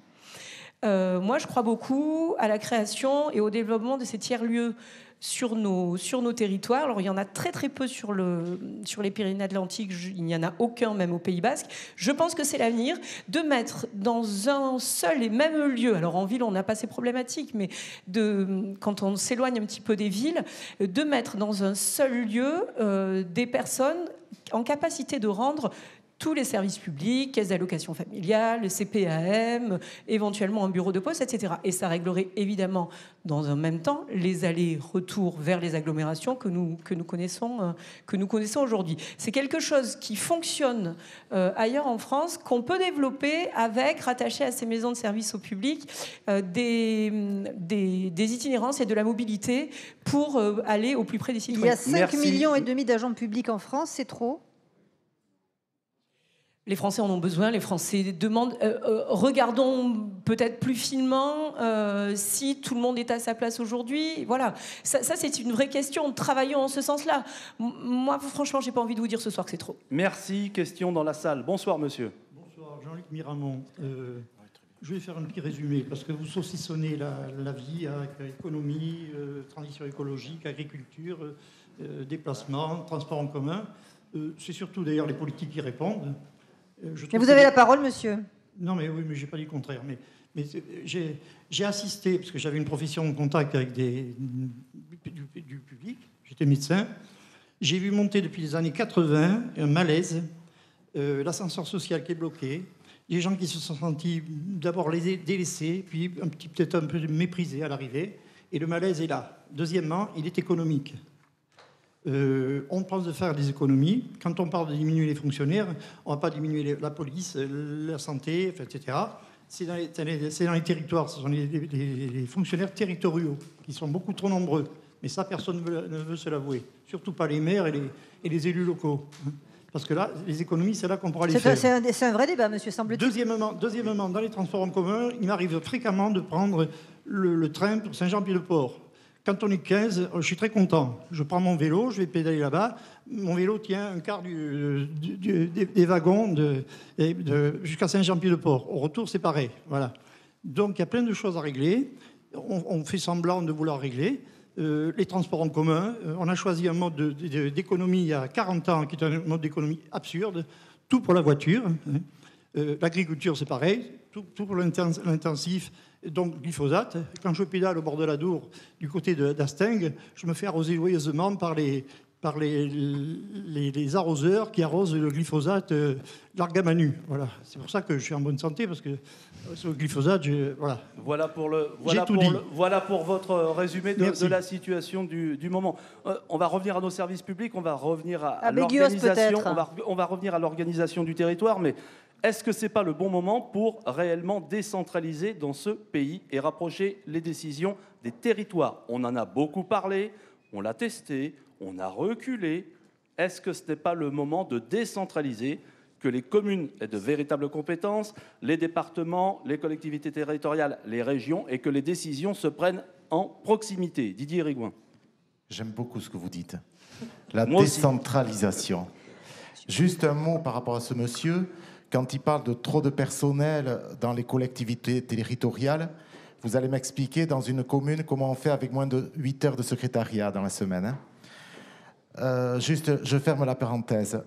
Pour moi, évidemment, c'est plus globalement qu'il faut revoir le problème des services publics.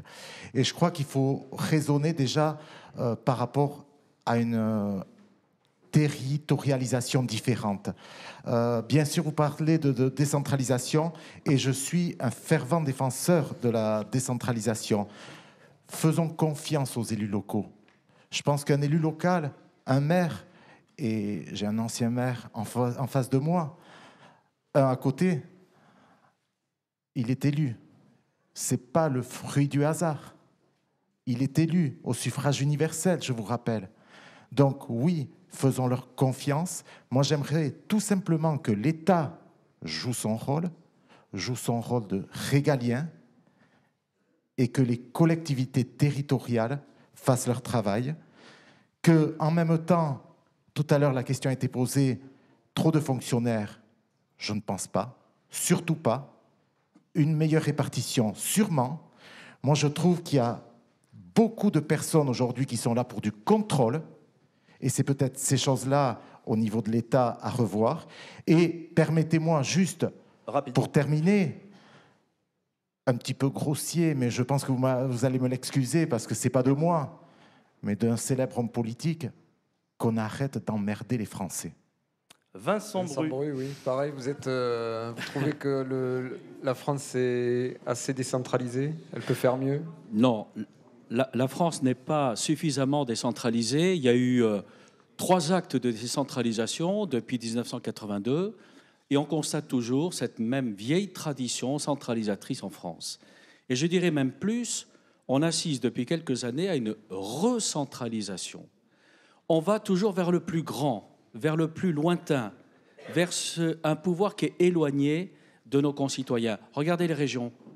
De 3, on en a fait une qui est plus grande que l'Autriche. Est-ce qu'on va au plus près des citoyens en mettant une structure régionale extrêmement distante par rapport aux citoyens? Et les communautés d'agglomération, alors L'agglomération Pays Basque. L'agglomération en Pays Basque était une demande de la population et des élus, c'est vrai, mais l'on constate actuellement qu'il faut faire revivre les pôles territoriaux et surtout qu'il faut faire attention à la vie des maires. Parce qu'en effet, ce sont les maires qui connaissent le mieux leur territoire. Moi, je ne suis pas pour une diminution automatique et obligatoire du nombre de communes. C'est vrai que c'est une spécificité française, on en a 35 000 maintenant, on l'a un peu réduit avec les communes nouvelles, mais il y en a beaucoup plus, pratiquement la moitié, par rapport à l'ensemble de l'Europe. C'est une spécificité française. Monsieur Brûle, les maires se plaignent de plus en plus du manque de moyens. Ils se plaignent également du manque de compétences et du manque de moyens. Vous avez parfaitement raison.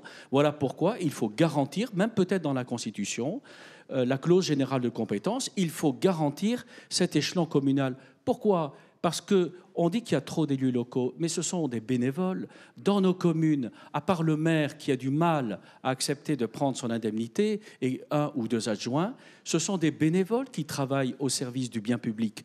Et je crois qu'il faut arrêter de dire ça. Alors, est-ce qu'on décentralise, Vincent Brou, est-ce qu'on décentralise et est-ce qu'Emmanuel Macron est capable de décentraliser, lui qui est plutôt un grand centralisateur? Je pense qu'Emmanuel, vous avez raison, je pense que sur ce point-là, Emmanuel Macron a changé. Je pense qu'il n'a pas été élu, il n'avait peut-être pas pris en compte toute l'importance des élus locaux. Et heureusement, l'Association des maires de France, des départements de France, des régions de France, le président du Sénat également, mais aussi nous, de membres de la majorité, nous avons essayé de faire comprendre quel était l'intérêt qu'il devait y avoir à être attentif aux élus locaux et aux territoires. J'ajoute que cette décentralisation doit s'accompagner d'une véritable déconcentration administrative, car on a enlevé des pouvoirs aux sous-préfets et même aux préfets au bénéfice des préfets de région. Je crois qu'il faut, là aussi, une forte déconcentration pour qu'effectivement les décisions soient prises au plus près des citoyens. Question dans la salle. Bonsoir, monsieur. Bernard Marty, je suis secrétaire de la section du Parti socialiste à Anglet. Je pense qu'on va peut-être se retrouver sur un certain nombre de points, et en particulier la question des services publics. Ne faut-il pas faire un distinguo entre, d'une part, le service public local, dont font partie les hôpitaux, les centres des impôts, etc., les postes, et d'autre part, l'administration, de façon un peu globale, et notamment l'administration centrale.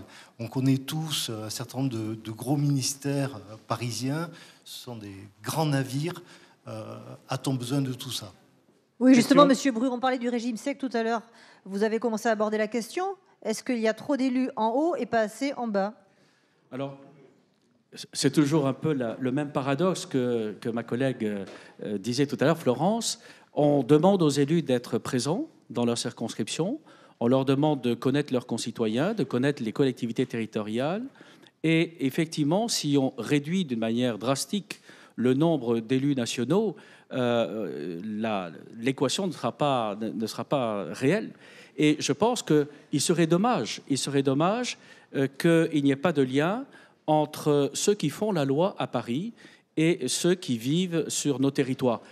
Si l'on a des députés hors sol, des députés qui n'ont pas d'expérience ni de lien avec les territoires, je pense que la qualité des lois s'en fera sentir. Merci. C'est la raison pour laquelle je suis un peu réticent sur cette question de la réduction drastique du nombre. Question dans la salle. Pascal Le Cellier, Debout la France. Oui, merci de me donner la parole. Rapidement. Il y a beaucoup de choses intéressantes qui sont dites par les uns et les autres, que les gens soient de gauche ou de droite. Mais ça fait 30-40 ans qu'on entend ces discours et rien ne change. Donc la question est pourquoi rien ne change? Et donc nous pensons que le peuple, pas nous tous, nous avons perdu le pouvoir. C'est-à-dire que les décisions sont prises ailleurs, tout simplement. Donc en 2005, les Français ont voté non au traité européen. 3 ans après, Nicolas Sarkozy le faisait ratifier par le Parlement, ce qui n'est pas normal. Quand on parle de démocratie, ça commence déjà à la tête de l'État. Ensuite, donc, là, vous parliez des décentralisations. Je suis entièrement d'accord, mais on a des super régions. La France a donné des compétences à l'Union européenne. Bref, nous n'avons plus le pouvoir. Moi, je suis entièrement d'accord pour que les communes puissent s'associer librement et travailler sur des projets communs. Mais sauf que maintenant, le pouvoir, il est entre 27 chefs d'État européens, 13 présidents de région et quelques centaines de présidents de communautés d'agglomération. Et donc, nous, on peut discuter de choses et d'autres, sauf qu'on est tous d'accord sur ce qui a été dit, mais on n'a plus les clés du pouvoir. Donc, moi, j'attends de vous, les députés de la Nation, que vous revoyiez, enfin, de faire quelque chose au niveau des traités européens, pour qu'on retrouve certaines compétences, et également au niveau de la loi NOTRe, parce que finalement, il s'agit de la loi NOTRe, mais beaucoup, par ici, des élus ont voté pour. Donc, pour donner plus de pouvoir aux grandes agglomérations. Voilà. Merci. Donc, Merci. on peut toujours parler, mais il faut avoir l'outil entre les mains. Merci Pascal Le Cellier. Enya Otara-Memdi, porte-parole du syndicat Lab. Je vous vois trépigner sur votre chaise depuis tout à l'heure. Oui, oui, ça fait un moment. Je reviens sur ce qui est les enjeux du débat. En partant des besoins, les services publics plus utiles étant plus proches, plus simples et plus transparents. Je veux dire, les enjeux du débat, si c'est ça, à ce moment-là, il faut rapprocher les lieux de décision. Et je pense que c'est mis comme ça. L'objectif est de pouvoir constituer une cartographie citoyenne des besoins des services publics à l'échelle locale. Donc on peut partir là où on veut. Il faut trouver l'échelle. Pour moi, l'échelle territoriale des 158 communes de l'agglo, c'est la bonne échelle. Le plan territorial de mars 2018, c'est le bon plan. Le problème individuel de la marche, c'est la solution. Et je suis ravi de voir que demain, on se verra certainement dans la manifestation ici même à Anglet sur ce thème-là. Donc je suis content. Pour faire un petit mot sur les services publics, Très parce rapide. que je crois que c'est le sujet. Très rapide. C'est sur les services publics. Et désolé de prendre un peu la parole, mais sur les services publics, j'ai quand même deux exemples qui me viennent à la tête. Le premier, on l'a travaillé ensemble à l'époque, c'était dans la fonction publique hospitalière, excusez-moi. C'était les moyens des sages-femmes, des ASH, des infirmières qu'on avait dans des EHPAD publics qui demandaient plus de moyens parce qu'elles étaient en souffrance, elles devaient faire face à de la maltraitance institutionnelle. Je sais que l'ARS n'aime pas quand on parle de maltraitance institutionnelle, mais pourtant c'est le vrai mot. On n'a pas de moyens, on a des salariés qui souffrent, et ça, il faut dire stop. Alors oui, on a essayé d'apporter des solutions, mais il y a énormément de moyens à mettre dedans. Et la fiscalité qu'on a abordée dans le premier point, il va falloir les mettre dedans. Le deuxième point, je vais revenir, et là j'ai deux personnes qui font partie de la majorité, et alors M. Macron a changé, j'espère. En tout cas, je ne suis pas sûr qu'il soit aussi rapide à répondre. En août 2014, on a un salarié de la Poste, sur le territoire Pays Basque, qui travaillait sans contrat de travail. Il est parti au chômage. Il a touché 2 ans de chômage, c'est-à-dire que les citoyens qui sont ici dans la salle, on a payé ces 2 ans de chômage. L'État est actionnaire à 51%. À l'époque, en août 2014, c'était M. Montebourg qui a été sorti pour prendre la place par M. Macron, ministre de l'économie en charge de la Poste. On les a interpellés. On n'a toujours pas de réponse. Ce dossier reviendra. Alors maintenant, je vais profiter de ça. Comment est-ce que l'État peut accepter aujourd'hui, et donc comment est-ce que M. Macron, aujourd'hui président de la République et à l'époque ministre de l'économie, peut accepter qu'un salarié travaille sans contrat de travail dans une entreprise comme la Poste, qui se fasse licencier, que c'est les citoyens qui payent son chômage et qui souffrent. Ça, c'est pas acceptable. Alors ça suffit. On peut traverser toutes les rues qu'on veut. Là, il y a des réponses à donner. Et j'espère qu'il nous les donnera un jour. Merci. Il est 19h32 sur France Bleu Pays Basque. Émission spéciale avec France Bleu Pays Basque, France 3 et Sud-Ouest. Le débat depuis la salle des fêtes de la mairie d'Anglet, il est à suivre sur France Bleu Pays Basque, sur France 3 et NOA, et en Facebook Live sur Sud-Ouest, France 3 Aquitaine et France Bleu Pays Basque. Pierre Sabatier, l'une des thématiques, on y était presque, c'est démocratie et citoyenneté. Le RIC me hérisse, a dit Édouard Philippe, le Premier ministre. Le RIC et quoi d'autre ? Y a-t-il trop d'élus locaux ? C'est ce que titrait Sud-Ouest ce matin, on ne l'a pas fait exprès, mais ça fait partie effectivement du grand débat. Et on en a déjà parlé, les fameux millefeuilles administratifs, de plus en plus indigestes, des régions, des intercommunalités XXL et des dépenses de fonctionnement qui ont du mal à baisser dans les collectivités locales. Faut-il supprimer le Sénat ? Faut-il supprimer le département ? Comment réduire le train de vie de l'État ? Faut-il donner davantage la parole au peuple avec des référendums d'initiative citoyenne ? Toutes ces questions remettent sur le devant de la scène l'utilité de ces fameux corps intermédiaires que sont notamment les élus, les syndicats, et que le président boudait ces derniers mois. Monsieur Aramendi, quelle légitimité accorder aujourd'hui aux syndicats ?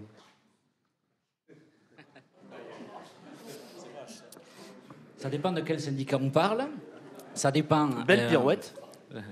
J'aurais tendance à dire la crise politique dont parlait tout à l'heure Christophe Punzano est à mettre en parallèle avec la crise syndicale.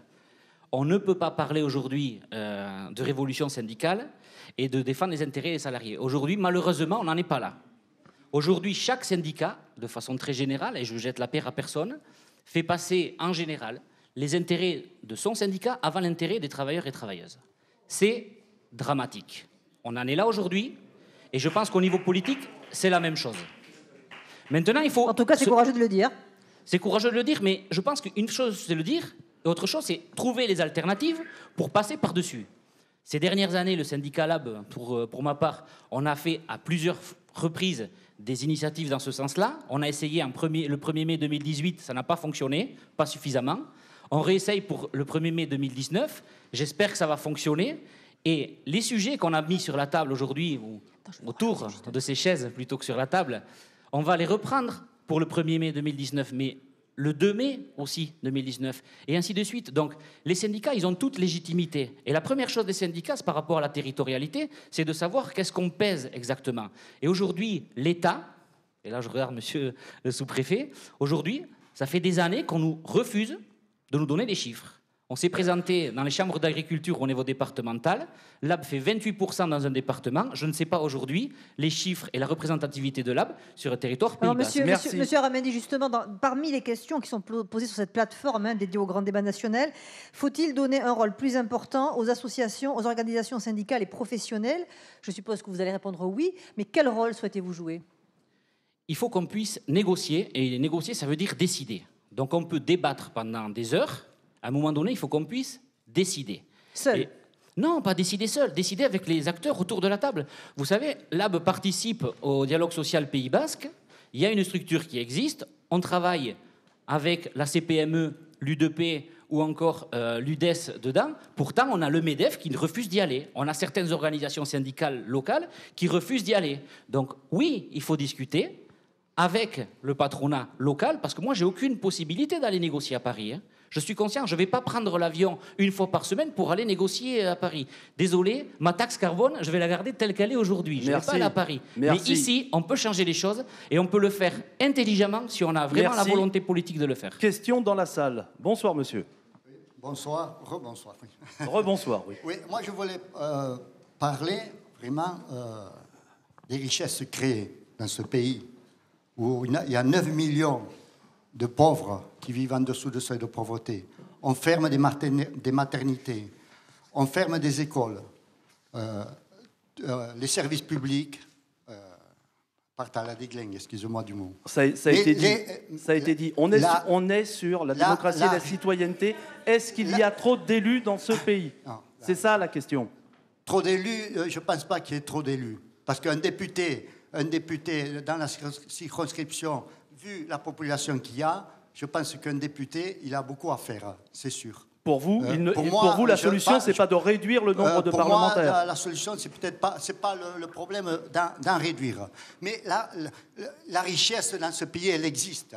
Et je vais vous donner des chiffres. J'ai des amis qui sont économistes. J'ai même des amis qui sont députés. Je vais vous demander de le faire très rapidement, parce qu'on n'est plus dans... Mais très rapidement, s'il vous plaît. Très rapidement, et que j'aimerais que mes amis soient confrontés avec les élus qu'il y a ici, qui sont à l'Assemblée nationale. Oui, alors voilà. justement, c'est le problème du lien entre les élus, monsieur, si je peux me permettre de formuler votre question. Voilà. C'est le problème du lien entre les élus et les citoyens. Attendez, ça fait un moment que j'attends et que je veux poser la question.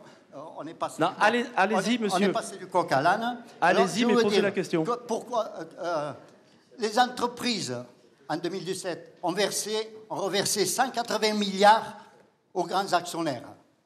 Voilà, l'argent, il est là. 67 milliards d'intérêts aux banques et aux autres financiers. Qui c'est qui en parle parmi les élus de toutes ces richesses où on pourrait...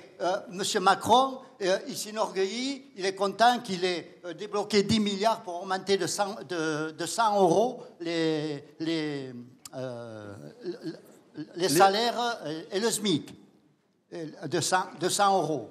Qu'est-ce que c'est par rapport à toutes ces richesses créées? Quand on voit 67 milliards d'intérêts aux banques et aux autres financiers, les rémunérations scandaleuses que nous connaissons ne sont que la partie émergée de cet immense iceberg. Merci. Oui, merci. attendez. Non, ajoutons non, les 60 milliards d'évasion fiscale organisée par ces banques, les exportations de capitaux qui représentent 75 milliards, et ce n'est pas tout. L'État et les collectivités territoriales, les services publics hospitaliers ont payé 43 milliards d'euros d'intérêts au marché financier. Merci, On n'en parle merci, pas. merci. Je Vous ne l'avez me tairai pas. vous l'avez dit. Je ne me tairai pas. Non, vous l'avez dit.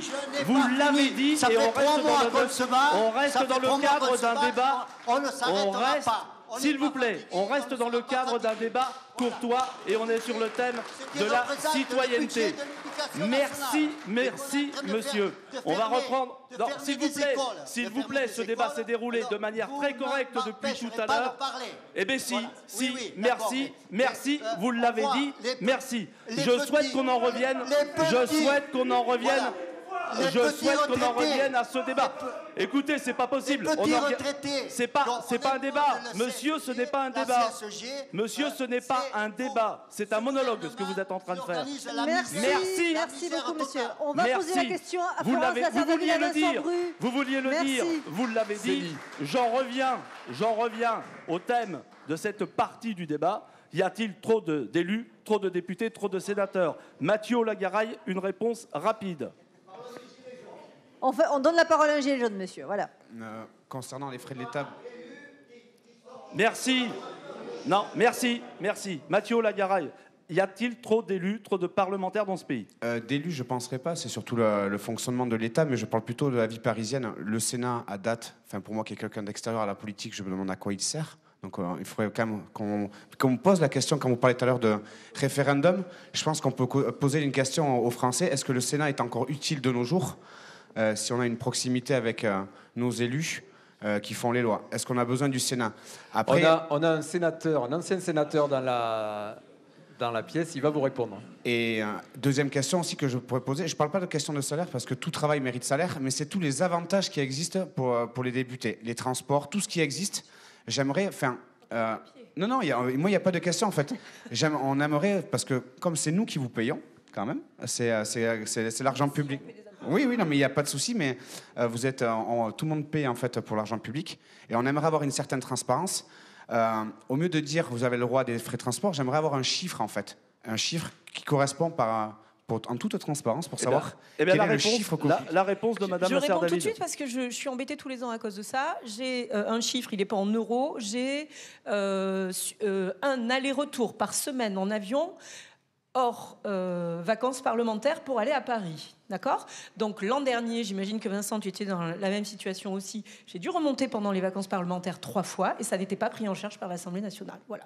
Donc j'ai des billets aller-retour pour aller faire mon travail à l'Assemblée nationale. La question surtout, je pense, c'est est-ce que les élus nationaux ont envie aussi de apporter leur pierre à l'édifice? Qu'est-ce qu'ils sont prêts à faire comme sacrifice? Mais des sacrifices, je pense qu'on est prêt à en faire beaucoup. Et nous avons porté quand même pendant cette campagne électorale, la campagne électorale d'il y a bientôt 2 ans, la baisse du nombre de députés. Donc notre bonne foi sur le sujet n'est plus approuvée. Sauf que plus on avance, plus je me pose la question, est-ce que la solution est dans la réduction du nombre d'élus, avec, dans la commune de mon voisin, des élus, on l'a rappelé, qui font ça bénévolement. Pourquoi on enlèverait ces personnes-là qui travaillent? Nous en avons nous aussi à la mairie d'Anglet, et Dieu sait que tout le monde travaille très sérieusement. Est-ce que le sujet est sur la réduction du nombre d'élus, ou moi je pense qu'il est plutôt sur le statut de l'élu? Il est plutôt, alors, c'est-à-dire qu'il est sur le statut de l'élu, sur lequel nous avons énormément de mal à travailler ici en France. Alors le MoDem avait lancé un groupe de travail sur ce sujet qui avance, mais pour pour changer le paysage politique français et ne plus le figer, qu'il ne soit plus avec les visages qui sont toujours identiques, je pense que nous devons travailler sur ce statut de l'élu pour permettre aux citoyens, Pardon ? Aussi le non-cumul des mandats. Absolument, tout à fait, qui aurait dû être voté nous concernant l'été dernier, mais ça n'a pas pu être fait. Je pense que c'est sur ce sujet-là que nous devons prioritairement travailler. Vincent Bru. Moi, je ne pense pas qu'il y ait trop d'élus nationaux. Nous avons soutenu un programme qui prévoit une réduction du nombre de parlementaires, mais je ne pense pas. Il faut regarder exactement... Réduction d'un tiers du nombre des parlementaires, c'est énorme. C'est ça. Et je pense que c'est excessif. Je pense que c'est excessif parce que ça va assécher un certain nombre de territoires, et en particulier des territoires ruraux. Deuxièmement, sur les avantages des députés, je voudrais quand même rappeler qu'on a supprimé la retraite particulière des députés, ce n'est pas le cas pour les sénateurs, que l'on a supprimé les avantages en nature des anciens députés, qu'il n'est pas question que l'on ait un enterrement aux frais des citoyens parce que ce serait tout simplement scandaleux.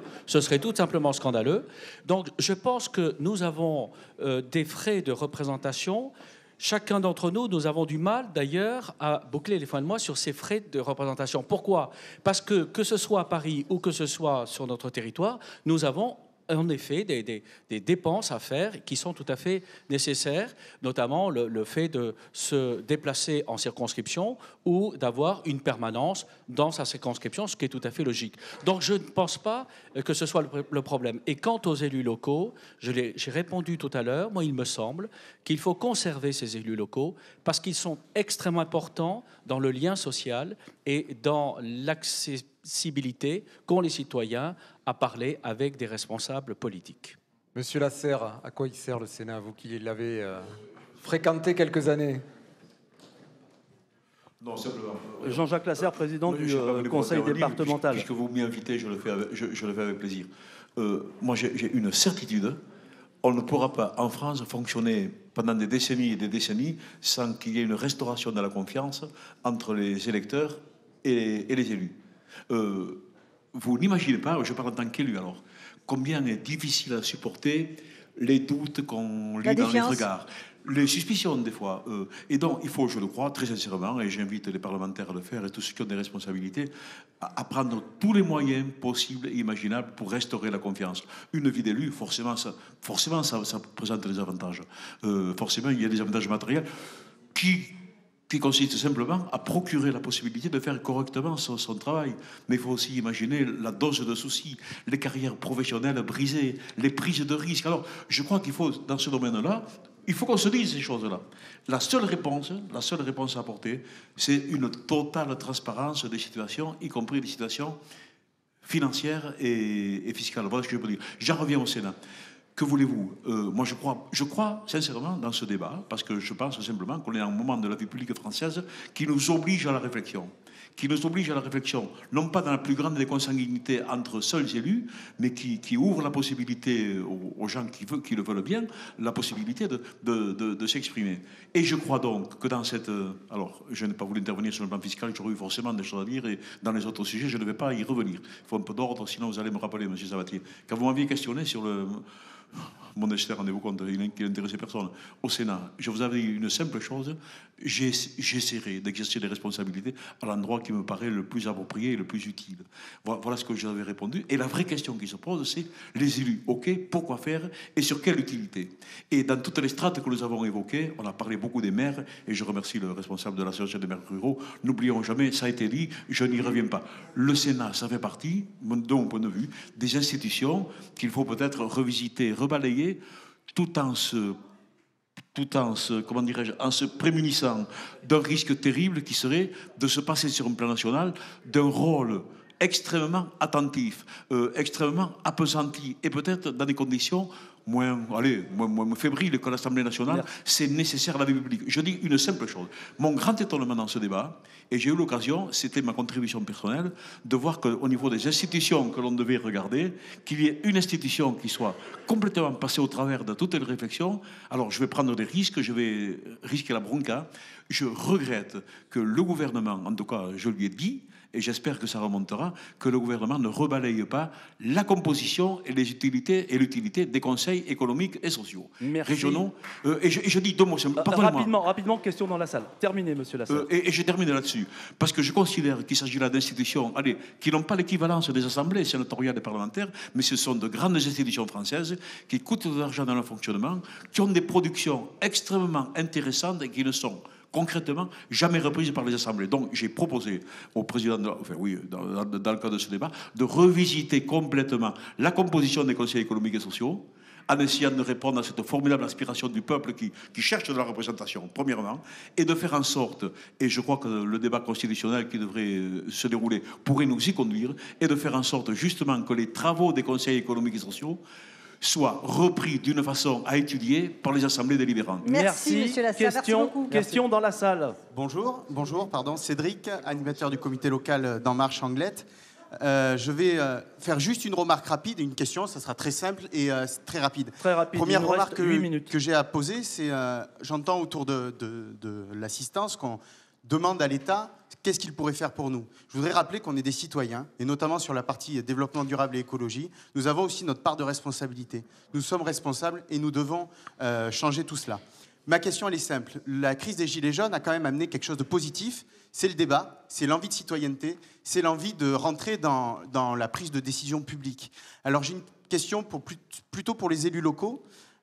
Comment allons-nous, derrière, continuer ce débat, cette consultation citoyenne, notamment sur les positions locales, départementales, régionales et pourquoi pas nationales? Merci. Merci pour cette question.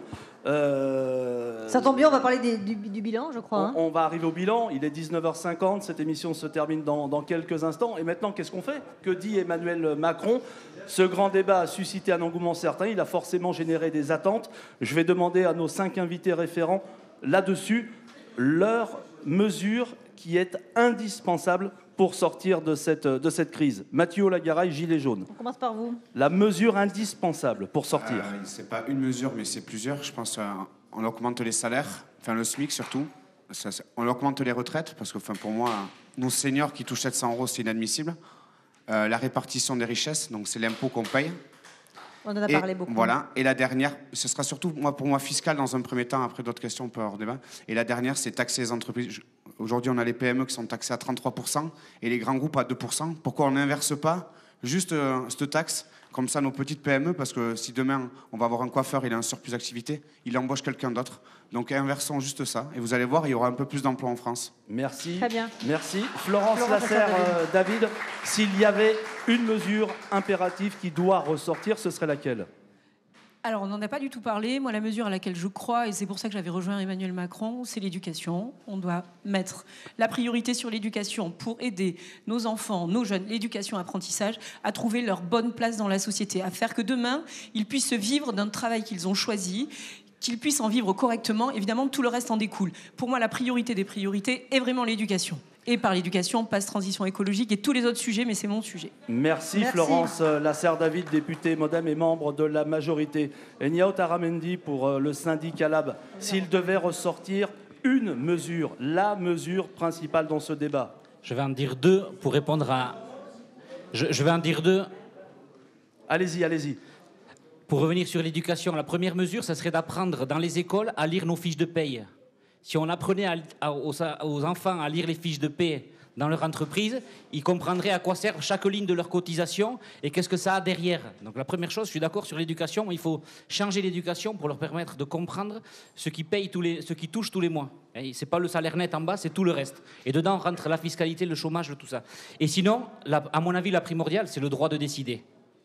Merci. Pour moi, il faut aller sur le droit de décider. On doit avoir le droit de décider. Mais le citoyen peut décider quand il va voter, quand il met le bulletin dans l'urne. Oui, sauf que c'est décidé à quel niveau on décide. Le débat, les 4 thèmes, ils ont décidé où? Ils ont été décidés à Paris. Moi, je veux décider ici. Je veux savoir demain, c'est quoi mon avenir? J'ai envie de savoir demain nos fiches de paye ici, pourquoi elles ne seraient pas toutes sur le même modèle? Pourquoi est-ce qu'on n'aurait pas un espace de négociation, justement, pour aller répondre aux intérêts des TPE et pas répondre aux intérêts du grand capital et des grandes entreprises? Je veux décider ici pouvoir décider ici. Pour moi, c'est ça la Qui est clé. l'échelon local, vraiment. C'est la base, démarrer de la base, mais c'est ce qu'il nous dit, hein, c'est ce qu'on nous vend en tout cas. C'est la base qui va décider, non? On part d'en bas vers en haut. C'est pas l'inverse qu'on nous vend. Donc, si on part d'en bas, on va décider en bas et ils vont appliquer en haut. C'est des exécuteurs et qu'ils exécutent. À un certain moment, c'est en haut que ça se décidera. Non, il faut qu'on décide en bas. Ça, tout démarre d'en bas. Monsieur Rigouin, peut-être pour une conclusion, ou en Didier Rigouin. Alors oui, je vais faire rapide puisqu'on est déjà arrivé à la fin. Et c'est dommage parce que j'aurais quand même voulu dire un mot tout à l'heure sur les élus locaux, notamment en tant que maire, mais j'aurai l'occasion d'y revenir à un prochain débat, j'espère. Moi, simplement, ce que je voudrais dire pour terminer, ça fait 4 mois que les gens sont dans la rue, 2 mois qu'on a ce grand débat. Sans apporter vraiment de réponse précise aujourd'hui. Alors, on nous dit qu'elles vont arriver. Aujourd'hui, on voit que le cap ne change pas trop. Je suis quand même inquiet. Par contre, ce qui m'inquiète le plus aujourd'hui, c'est qu'on entend de Bercy, tous les jours, les gens de Bercy nous parlent comment augmenter les impôts. Ils parlent des successions, ils parlent des héritages.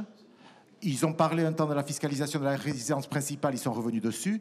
J'aimerais qu'on parle une bonne fois pour toutes d'économie. Voilà, et ça sera mon mot de la fin. Parlons d'économie. Vincent Bru, député MoDem, membre de la majorité, s'il devait sortir une mesure essentielle de ce grand débat national. Vincent Bru pour la réponse. Monsieur, ce n'était pas à l'ordre du jour. Nous avons le choix des thématiques que nous avons choisies. Vous aviez toute la possibilité de vous lever et de demander la parole pendant cette soirée. C'est un débat avec des invités, des questions de la salle. Il y a eu des questions de la salle. Vous souhaitiez poser une question, il fallait vous lever tout à l'heure. Non, merci. Mais on pourrait parler d'énormément de choses. On conclut cette émission. Vincent Bru, je vous laisse. Le mot de la fin. Monsieur Bru, le mot de la fin. Bien. Je ne pense pas qu'il y ait des allers-retours entre les deux députés, puisque nous sommes 5 à parler et qu'il y a eu des prises de position dans la salle. Pour en revenir à ce que j'attends de ce débat, s'il vous plaît. Je crois que ça a été une formidable occasion pour beaucoup de nos concitoyens de pouvoir s'exprimer, et pour la plupart Terminé, monsieur Vincent Bru. Et pour la plupart des grands débats auxquels nous avons assisté, c'est mon 7e, je dois dire qu'il y a eu un très grand respect et une très grande bienveillance. Et aujourd'hui, ce soir, à part quelques incidents, je crois que ça a été également le cas. Ce qui m'importe à moi, c'est de faire respirer la démocratie. Et respirer la démocratie, ça veut dire 2 choses. Ça veut dire d'abord restaurer la démocratie représentative qui donne une image d'elle-même catastrophique. Et je dois dire ici, je pense que Florence en est d'accord, c'est presque un mea culpa ce soir. que l'on travaille dans des conditions déplorables, avec des réunions qui s'enchevêtrent. On ne sait jamais exactement où aller, tellement on a de propositions, tout est en même temps, et on vote les lois à des heures indues de la nuit. Ce n'est pas normal. Je pense qu'il faut d'abord restaurer une démocratie représentative forte. Et deuxièmement, il faut surtout donner une place plus importante aux citoyens.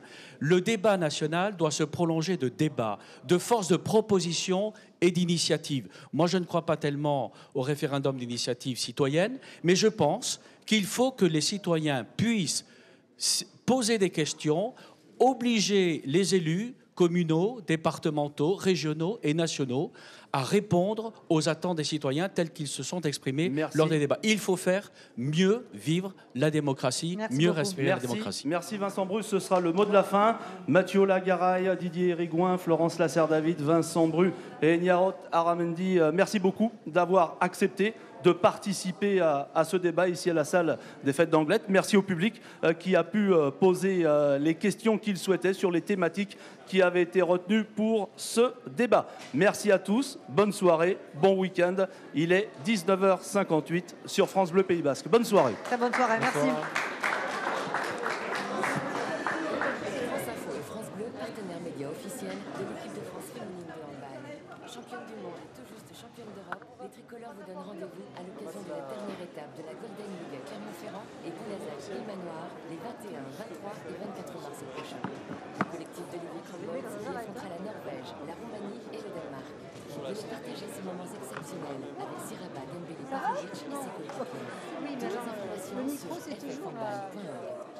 Préparez dès maintenant votre rentrée musicale à Saint-Jean-de-Luz. Du 6 au 8 septembre, c'est Du Contegna en scène. Le parc Du Contegna de Saint-Jean.